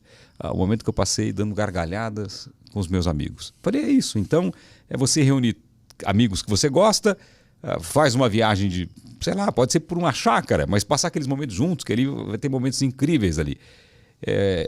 O pessoal acha que aproveitar a vida é ter dinheiro para comprar um carro bom, para ter avião, para ter... Não é nada disso, não é nada disso. Você tem carro, seu carro precisa de 3 coisas. Aliás, o mostrador dessas 3 coisas vão ficar bem visível diante dos seus olhos, para você não esquecer. Não esqueça do combustível, da água e do óleo. Certo? Certo. Senão esse negócio não vai andar. Aliás, meu carro está dizendo lá, 28 dias para a revisão do óleo. Apareceu hoje, 30, 29, agora já deu 28 dias. Tá avisando. Está te avisando, certo? Por quê? Seu carro não anda, ou já vai parar de andar. Se você não... você é corpo, alma e espírito. Certo? Então, seu carro precisa de água, óleo e combustível. Você precisa de coisa para o seu corpo material, de coisa para a sua alma emocional e da coisa para o seu espírito. Aproveitar a vida é suprir a necessidade dessas 3 áreas. Quando você supra a necessidade do seu espírito, você está aproveitando a vida, porque sua vida vai ficar melhor. Quando você supra a necessidade de sua alma, cuida das coisas emocionais e coisas materiais. Então, um carro que pode fazer sentido para você pode não fazer para mim. Sim, exatamente. Certo? Mas beleza, mas eu estou investindo na minha área material. Sim. Tá certo? Então, quando eu faço esse alinhamento entre corpo, alma e espírito, eu encontro que o único ser vivo na face da Terra procura. Aliás, o único ser vivo na face da Terra é o homem que procura ser feliz. Todos os outros seres vivos, eles só querem uma coisa no final do dia: ter conseguido água, alimento e abrigo. É verdade. Nós não. Nós queremos a felicidade. Que tende, certo, a ser estabelecida pelo alinhamento de corpo, alma e espírito. Qual que é a diferença de alma e espírito? Bom, vamos lá. Aqui, falando da parte espiritual, né, nós colocamos a alma bem conectada às coisas emocionais. Ok. Tá certo? Porque você não tem muito como... Né, a Bíblia diz que a Bíblia é uma espada tão afiada que ela é capaz de separar a alma do espírito. Certo? Na minha interpretação bíblica, né, aquilo que eu entendo, o espírito que está sobre mim, me dando vida, ele pertence a Deus. Tá. Então ele sai de mim e volta para Deus. Ok. Certo? A alma é exatamente essa parte abstrata que está dentro de mim. É como se fosse um eu paralelo dentro de mim, aquela coisa emocional, são as minhas emoções. Então eu preciso cuidar disso. Eu preciso prestar muita atenção nas minhas decisões, no que eu faço. Que eu falo. Exatamente. Por quê? Porque se eu não alinhar isso, por que pessoas não gostam de livre-arbítrio? Porque o livre-arbítrio é o retorno do que elas fizeram. Quando elas têm que encontrar-se com aquilo que elas fizeram, entende? Aí elas não gostam. Aí a culpa é do governo, é de Deus, é de fulano. Então, a sua alma, ela se satisfaz bastante quando as suas decisões de médio a longo prazo, ok, elas são assertivas. Entendi. Entendeu? Entendi. Isso começa a nortear a sua vida num equilíbrio. Então, por exemplo, você vai investir? Vou investir. Qual é o risco do meu investimento? Ele é alto, então nunca coloco mais de 5%. Porque se eu perder, eu perdi, sabia do risco, Sim. mas ele não comprometeu o meu todo. Entende? Esse é o cara equilibrado. Eu vou arrumar uma amizade, vou. O que é que eu quero? Eu preciso de um amigo, preciso de uma pessoa. Não. Eu preciso dessa pessoa para quê? Eu estou com o meu colesterol alto, meu triglicerídeo alto, então eu estou comendo mal, eu não estou fazendo exercício, então eu vou precisar de uma pessoa fitness. Então eu vou procurar um amigo que gosta de fazer exercício, que coma bem. Ele tem que ser bonito? Não. Ele vai frequentar a minha casa? Não. Entendeu? Ele não vai fazer parte do meu destino, ele vai fazer parte inicialmente da minha agenda. Tá. Fazendo parte da minha agenda, eu descubro se ele faz parte do meu destino. Entendeu? Primeiro entra na minha agenda. Depois vai para o meu destino. Ou não. Ou só fica na minha agenda. Exatamente. E se não for legal, também sai da minha agenda. Exatamente. Eu não preciso eliminar ninguém. É só reposicionar. Você descobre, entrou. Não cabe aqui, cabe ali, não cabe aqui. Quando os reality shows entraram no Brasil, eles trouxeram junto consigo uma cultura, a cultura da eliminação. Não gosta das pessoas? Tchau. Tchau, elimina. Bota a sogra no paredão, o cunhado no paredão. Bota as pessoas no paredão. Então, porque isso é cultural. Você trabalha com isso, você sabe como é que funciona. Certo? Não é simplesmente o que você está dizendo, você está formando uma opinião, você está formando uma cultura. As pessoas estão olhando para aquilo e muitas delas não são capazes de discernir, certo, a realidade da ficção. Certo? Então, a regra da felicidade, do prazer, da satisfação é isso. Eu preciso de oração, leitura bíblica, meditação. Vamos lá colocar por partes. Corpo, alimento, lógico. Corpo é material. Preciso de coisas materiais. Materiais, ok. Materiais, certo? Alma. Aí eu preciso do lazer, dos amigos, do bate-papo, daquela coisa toda, certo? E espírito? Espírito, aí eu preciso de oração, eu preciso de leitura, eu preciso de conexão com o mundo espiritual. Vou te contar uma coisa. Eu fiz 2 viagens com o meu pastor e numa viagem eu fui só com ele. Deu tudo certo na viagem, parecia uma viagem abençoada. E foi uma viagem muito legal. E aquilo que você falou, da pessoa ficar sendo purificada e cada vez tendo menos problemas e mais distantes, eu voltei da viagem pensando o seguinte, falei, o homem de Deus não faz nada errado em nenhum momento, porque daí eu estou convivendo com ele, eu estou próximo, estou perto, estou vendo. É um negócio 100% correto, 100% pautado pela Bíblia, por Deus. E eu viajei de novo agora com os meus amigos, que não, alguns não são evangélicos, e ele foi junto também, foi junto. E no começo da viagem eu disse para os meus amigos, vai dar tudo certo, porque quando ele vai a viagem é abençoada. Foi tudo certo, assim, de previsão de chuva, a chuva não acontecer, e dá tudo certo e deu tudo certo. E aquilo, de você ser termostato e você ser termômetro. Então, ele estava num ambiente em que alguns falavam palavrão, alguns faziam piadas mais pesadas, mas ele na dele. E ele sendo daquele jeito, começa realmente, às vezes, você perceber que o cara, não fala palavrão que o pastor está aí. Tudo o que falou realmente aconteceu comigo. Então foi uma viagem muito legal, porque ali a gente estava se divertindo, né, alimentando o corpo, comprando as coisas materiais, se divertindo, alimentando a alma e também com a parte espiritual, porque todo dia tinha as orações para tomar o café da manhã, para almoçar. Então, quando uma pessoa estava com um problema, eu pedi oração para o pastor no carro, fazer oração para as pessoas que estavam precisando, para familiares meus e tal. Então foi uma viagem assim, quando vai o pastor, é uma viagem, eu percebo que é diferente, é uma viagem abençoada. Claro, quando ele não tiver, você tem que estar também com o seu espírito alimentando o seu espírito.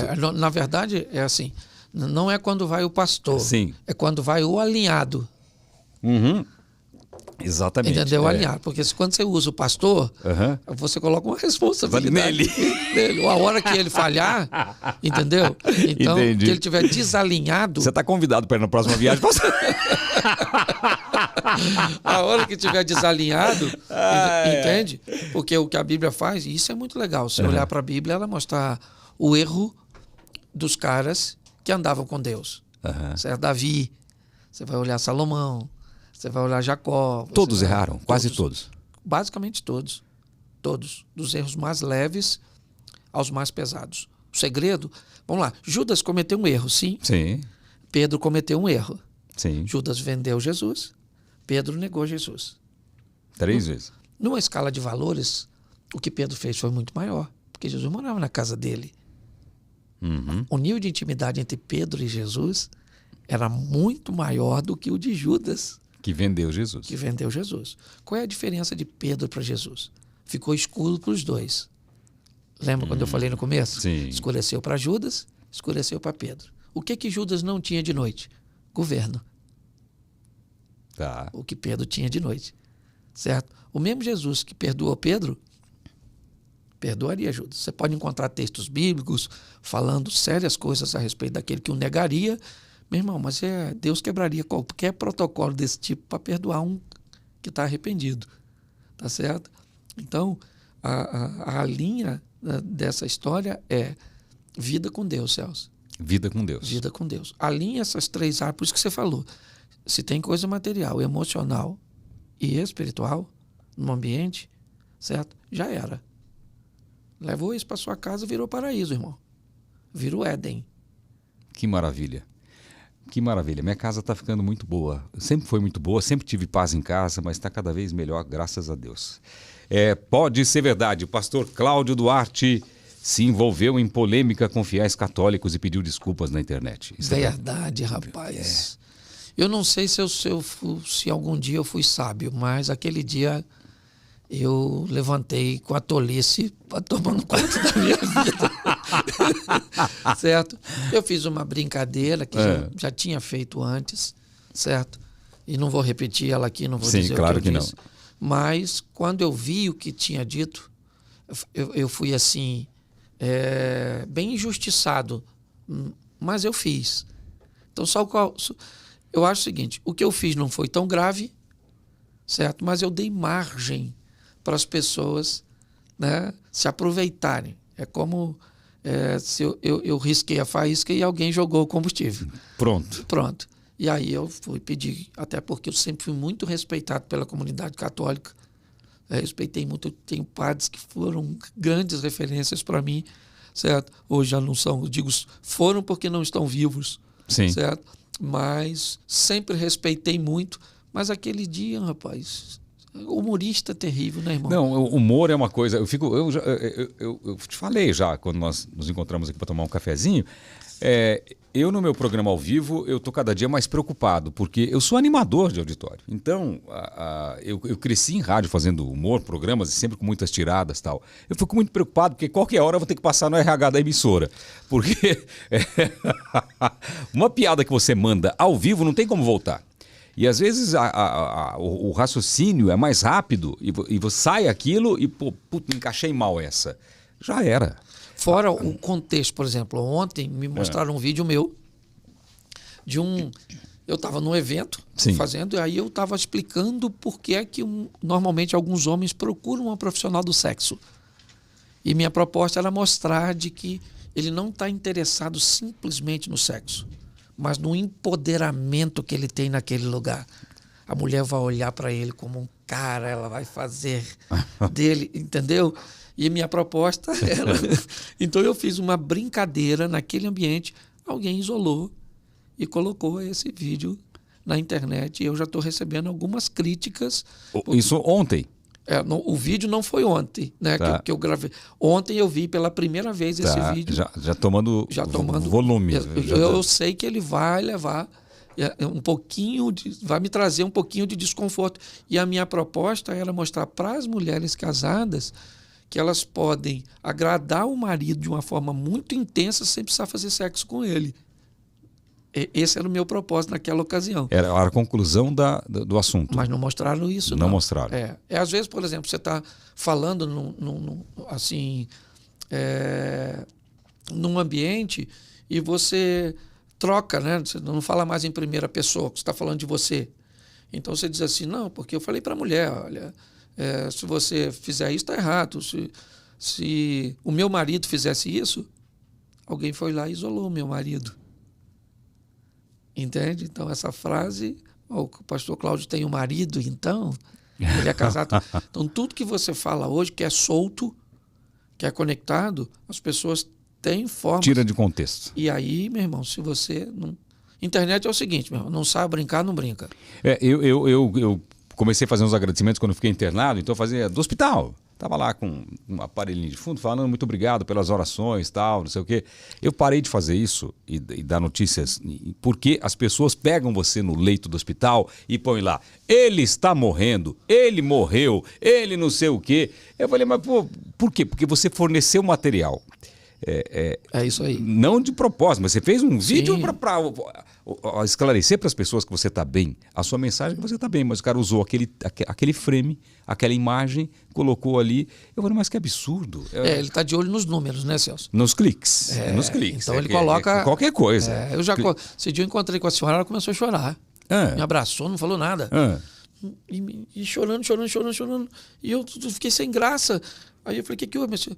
Um pastor... Tá na internet que o senhor tinha morrido, o senhor não sabe a satisfação que... Então tem dia que eu levanto, eu divorciei. Arranjou o marido. Eu arranjei o marido. Tem de tudo. Já me mataram também, saiu inclusive em site mexicano. Já mataram umas 2, 3 vezes. É brincadeira. Não, vou falar uma coisa para você. Pode ser verdade. Pastor Cláudio Duarte já teve que dar um tempo nas redes sociais para se afastar das polêmicas. Já teve que dar uma afastada, não? Já. Eu fiquei normal até hoje. Às vezes eu não sou muito disciplinado. Por exemplo, meu Instagram, quem administra sou eu. Então eu posto quando eu quero, do jeito que eu quero. Eu tô do mesmo jeito. Eu tinha... Quando eu tenho tempo e tô vagabundo... Quando tem coisa engraçada que eu fiz, pode falar assim, tá em casa sem fazer nada. Porque eu não tenho mais tempo agora. Então, eu fico postando coisa dos outros engraçadas, tal. Porque antes eu me preocupava porque eu queria fazer as pessoas rirem. Hoje em dia você pega um vídeo qualquer, posta, vê um cara falando, não, mas você postou um vídeo em que a mulher simples explodiu uma panela de pressão atrás dela e você está rindo da desgraça dela e começa toda uma discussão e vem todos os juízes, né? E juiz de panela de pressão. Desse modelo. Tem hora que enche as paciências, né? Eu também, assim, eu costumo dizer o seguinte, eu não estou mais na fase de me preocupar muito com essas coisas, não. Não, né? Não, então eu olho, quem é que está falando? Eu dou uma olhada, por exemplo, o cara fez uma crítica, eu entro... No perfil dele. Aí eu vejo o cara tem 123 seguidores. Pra quê? Aí eu falo, olha, deixa esse troço quieto, porque eu vou transformar esse cara... Num gigante. Então, no seu tamanho. Isso aí. Aí eu não levo a provocação. Eu acho que a grande maioria da provocação, ela não tem fundamento nenhum. O cara está querendo... Atenção. Eu estava à toa no momento, ele está à toa o tempo inteiro.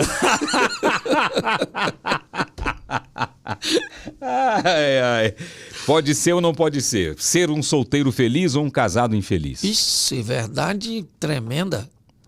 Tem gente que vê esse mundo para carreira solo, irmão. Né? Não tem que se meter com esse negócio, não. Não tem talento, não tem, né, talento, não tem... Não é predisposição, não tem vocação para casamento. Isso. Não tem vocação para casamento. Tem cara que veio para cuidar da mãe, não tem nada de errado. A mulher dele sempre foi ser a mãe. Entende? Tem camarada que quer dividir nada, mulher que não quer dividir nada. Então não tem nada de errado. Certo?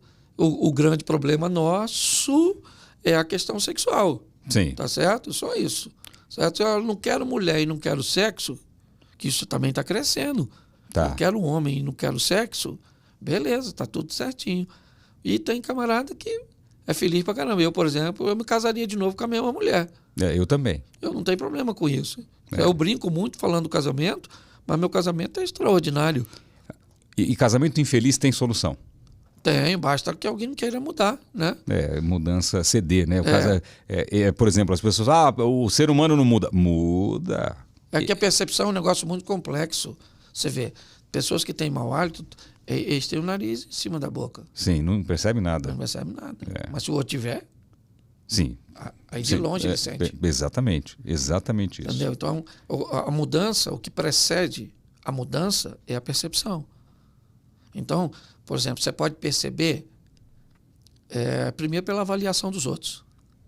Se uma pessoa disser que ser um cavalo, pode ser mentira. Se 5 pessoas disserem que ser um cavalo, pode ser um complô. Se 20 pessoas disserem que ser um cavalo, compra uma ferradura, porque realmente... Então tem gente que vai recebendo informação de que é ruim e todo mundo está errado. Não é possível. Você não se dá bem com... a voz do povo, a voz de 20 é a voz de... não é possível. Perdoar um adultério ou não perdoar? Depende. Eu acho que algumas situações... Perdoar, sim. Perdoar sempre. Uhum. Ok? Não tem esse negócio, não. Tá. Perdoar, você tem que perdoar. A pergunta é, eu vou continuar convivendo com essa pessoa de forma conjugal? Ok? Sim. Então, eu acho que, primeiro, foi um acontecimento único, tá certo? Precisa ser avaliado. Tem uma série de coisas, porque a pessoa fala adultério, ela não tem noção do que é isso. Por exemplo, um adultério, ele nunca é igual ao outro. Ó, se a pessoa, vamos supor, o marido traiu a mulher. Se a mulher é conhecida da mulher dele, é um problema maior. Tá. Se a mulher é mais nova que a mulher dele, é outro problema. Se a mulher é mais bonita, é outro problema. Só vai agravando. Os atenuantes só vão... Tá. Essa mulher engravidou, entendeu? Ele já é a primeira vez. Era cunhada? Aí bagunçou tudo, você tá entendendo? Então, não tem essa história de o adultério é tudo igual. Não é assim, não. Então, tem que ver em que contexto ele aconteceu, quais foram os danos que ele causou em tudo aquilo. Tá certo? Ah, a mulher traiu o marido. Beleza. Mas o carro do cara que ela traiu é 10 vezes melhor que o do marido dela. A situação econômica, o cara...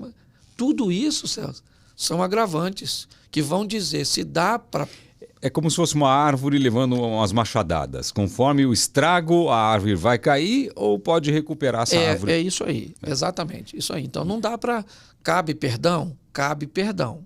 Cabe continuidade do relacionamento? Nem sempre.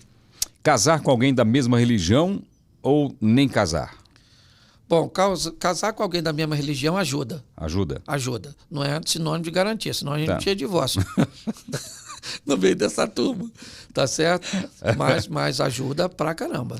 É desejo ou é muito hormônio? O quê? Você diz muito isso, que hormônio está à flor da pele, né? Que hormônio combina com demônio. Bom, vamos lá. Você acha que o cara que tem muito desejo é porque ele é meio safado mesmo? Ou é o hormônio que faz ele ter essa... Não, presta atenção, olha só. Quando você sente o desejo sexual, ele pode ter duas fontes. Tá. Certo? O céu ou o inferno. Ok? Tá. Então vamos lá. Eu achava que era só uma fonte, que era só hormônio. Não, vamos lá. Vamos levar para o mundo espiritual Tá. aqui pra gente. Porque o hormônio a gente já sabe que ele é o causador. Sim. Se você é sadio, o cara, se ele é crente, se ele é pastor, se ele Se tiver testosterona nas nuvens, Meu irmão, tá querendo... Aí é ou não é? É. Agora, vamos supor, você tem muito desejo por sua mulher. De onde Tá. vem? Do céu. Você está com muito desejo pela mulher do vizinho, do Satanás. Você está entendendo? A fonte vai te dizer se é legítimo ou não. Então, o garoto tem desejo pela namorada dele. Vem de onde?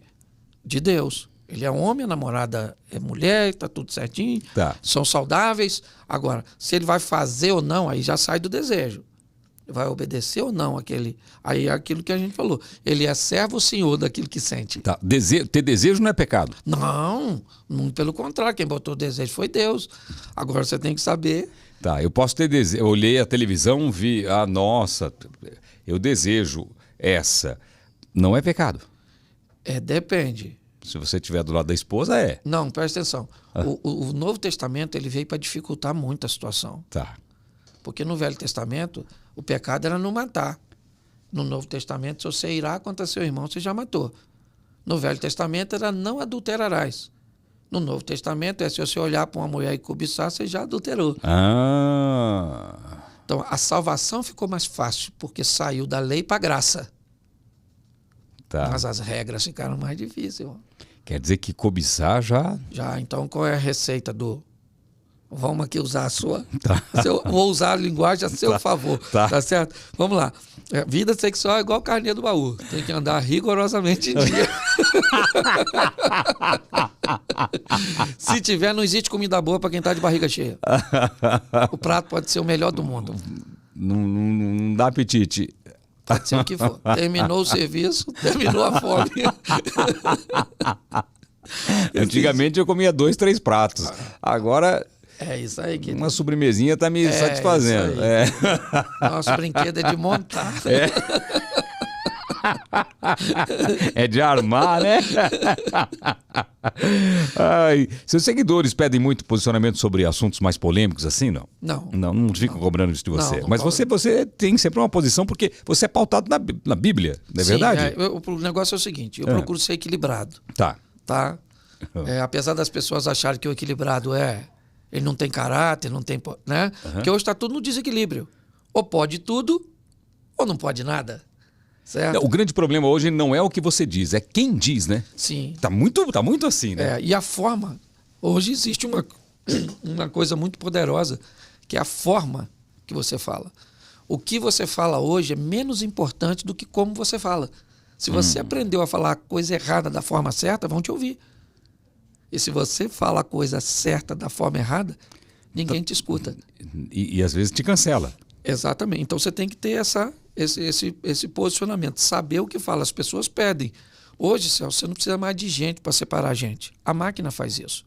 Verdade. Ela estudou você, descobre o que você gosta e só envia para você o que você gosta. Você é de esquerda? Você recebe todo o conteúdo de esquerda. E isso te joga cada vez mais para a esquerda. Você é de direita? Você recebe todo o conteúdo de direita. Cada vez mais direita. A máquina separa. Eu não tinha pensado no algoritmo dessa maneira da polarização, mas é verdade. Ela só vai te dando. Por exemplo, você quer saber... e é instantâneo agora. Sim, se você quiser saber, certo, o meu perfil, basta pegar meu celular. Dá uma olhadinha no que está chegando para mim. Só chega para mim o que eu estou assistindo. Você não precisa chegar no telefone do seu filho e ver alguma coisa de errado. Não, você vê o que ele está vendo ali. O algoritmo vai mandar o que ele tem assistido nos últimos minutos, talvez. Isso aí. Entende? Então, hoje, é isso que está acontecendo. As pessoas estão cada vez assim. Só que esse elástico ele é forte demais, ele não arrebenta. O que ele vai fazer é puxar isso para um choque. Uau! Complicado, hein? Entendeu? Porque hoje ninguém pode ser centro mais, Celso. Porque o centro não tem caráter, não tem posicionamento.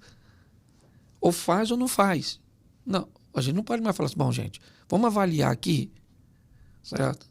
Por que foi feito? Não é assim que a justiça faz? Sim. O cara matou. É um crime? É um crime. Agora nós vamos descobrir qual motivo ele matou. Isso vai dizer se ele pega 1 ano, 10. Ou se ele matou dentro da casa dele, um cara que invadiu e estava tentando estuprar a filha. Isso aí, mas mesmo assim é crime. É crime? Agora vai ser julgado. Vai ser julgado. Entendeu? Vamos ouvir os lados. Exatamente. Vai ter o cara que vai defender o lado de lá acusar, e tem o cara que vai defender. Isso aí. Aí a pena, esse cara que quer acusar, ele quer dizer, eu quero acusação. Entendeu? Mas e os argumentos? Não interessa. O que eu quero é que ele saia daqui penalizado. Então eu entendo todos os seus argumentos a favor dele. Mas esse camarada não vai sair impune. Eu quero que ele leve 1 ano.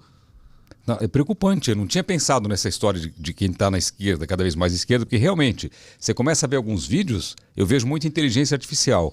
Tem hora que me enche as paciências de ficar vendo tanta coisa que vem daquilo, e cada vez que eu vejo um pouquinho, ele entende que eu quero ver mais aquilo. É isso aí. E vai. É bem complicado. Exatamente, porque ele não é mais um ser humano. A máquina está te dizendo.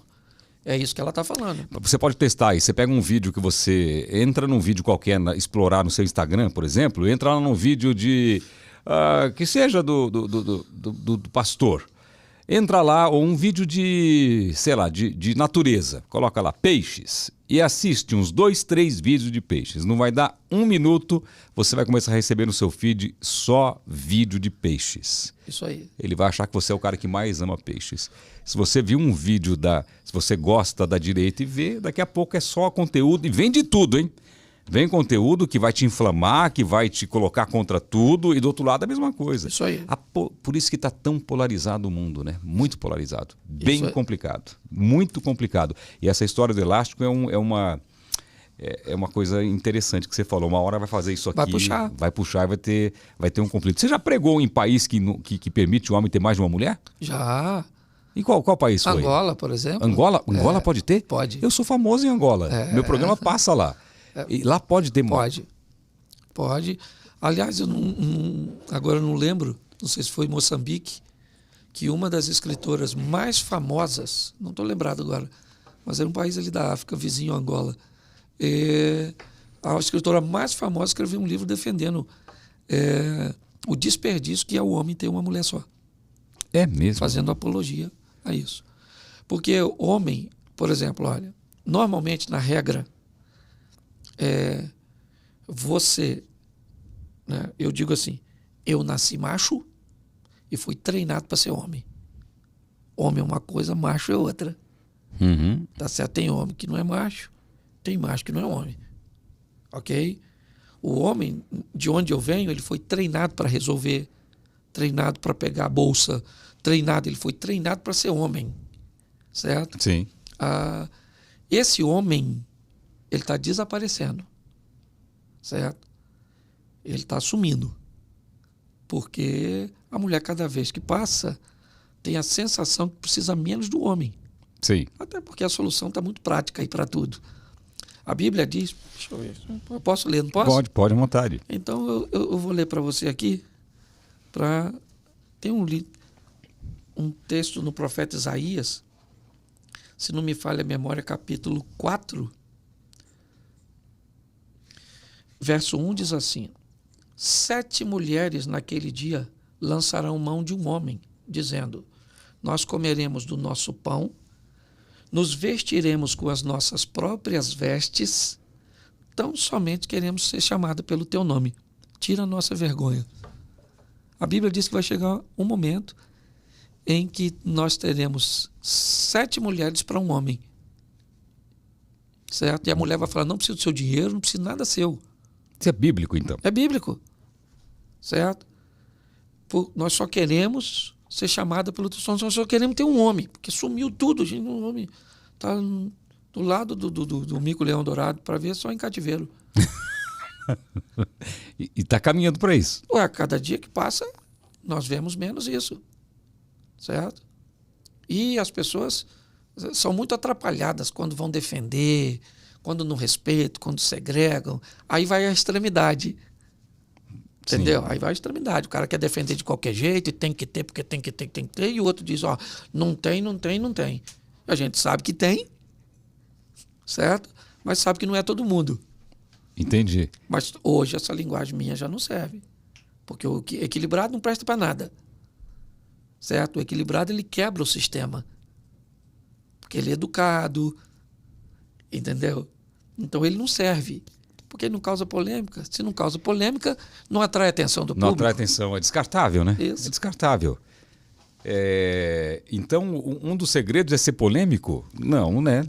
Não. É ser equilibrado e ser firme na sua posição. Eu estou dizendo que as pessoas são polêmicas, certo? Porque querem atender uma demanda. O equilibrado, ele não está aí para a opinião dos outros. Ele vive a vida dele, pronto. Organizou. Pronto, vai embora. E está tudo certo. O outro não, o desequilibrado não. Mas o que a rede social está fazendo é desequilibrando. Desequilibrando as pessoas. Jogando cada vez para lá. Eu percebo que cada vez mais as pessoas estão mais agressivas, elas destroem reputações, elas vão direto na ferida. Se a pessoa cometeu um pequeno erro no passado, elas pegam aquele erro e ficam esfregando na cara, machucando as pessoas. É uma falta de respeito. Eu queria muito ver isso pessoalmente. Fizeram um vídeo assim na Argentina, né?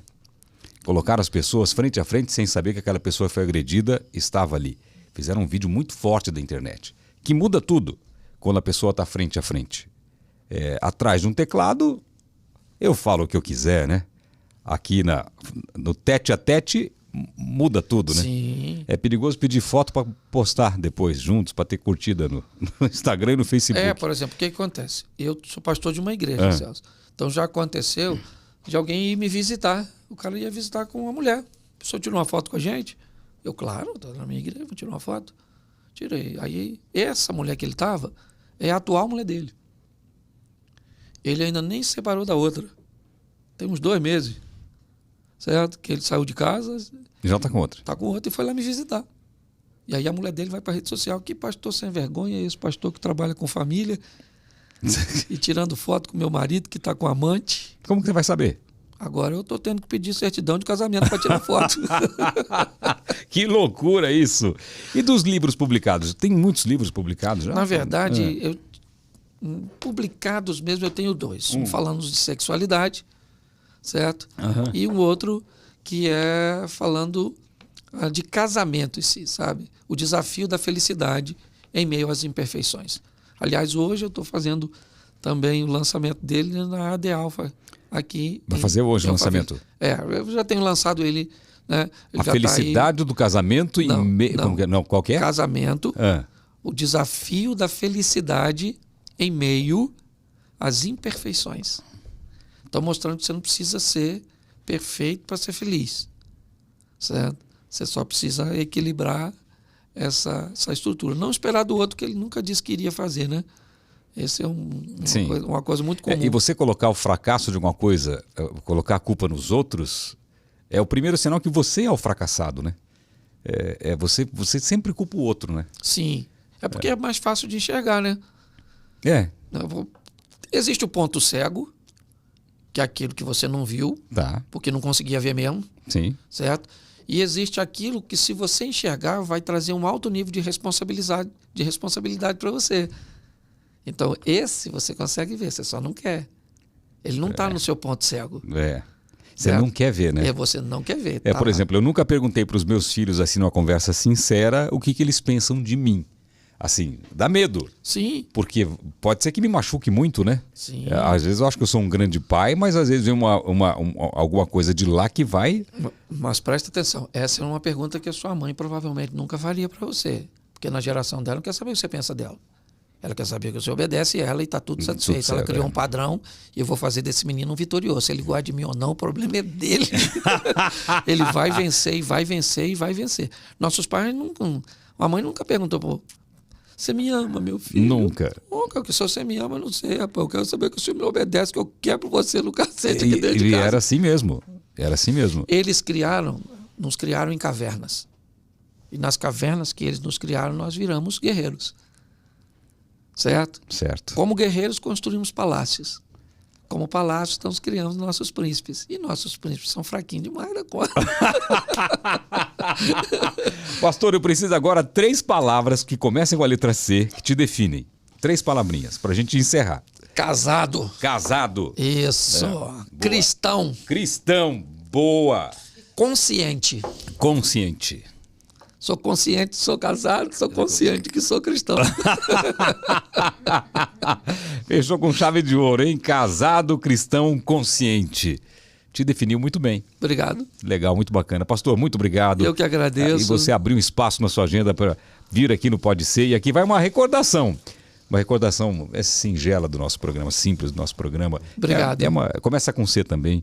É uma caneca para levar, para você sempre lembrar do Pode Ser. Obrigado. Muito obrigado, pastor. Eu que agradeço, viu? E muito obrigado a você que acompanhou. Deixa like, compartilha. Tem membros aí. Você pode ser membro desse canal. Tem os vídeos que a gente faz aqui internamente, que a gente não põe no canal. É só para você que é membro. Acessa aí. Obrigado e até o próximo Pode Ser. Pode ser? Valeu.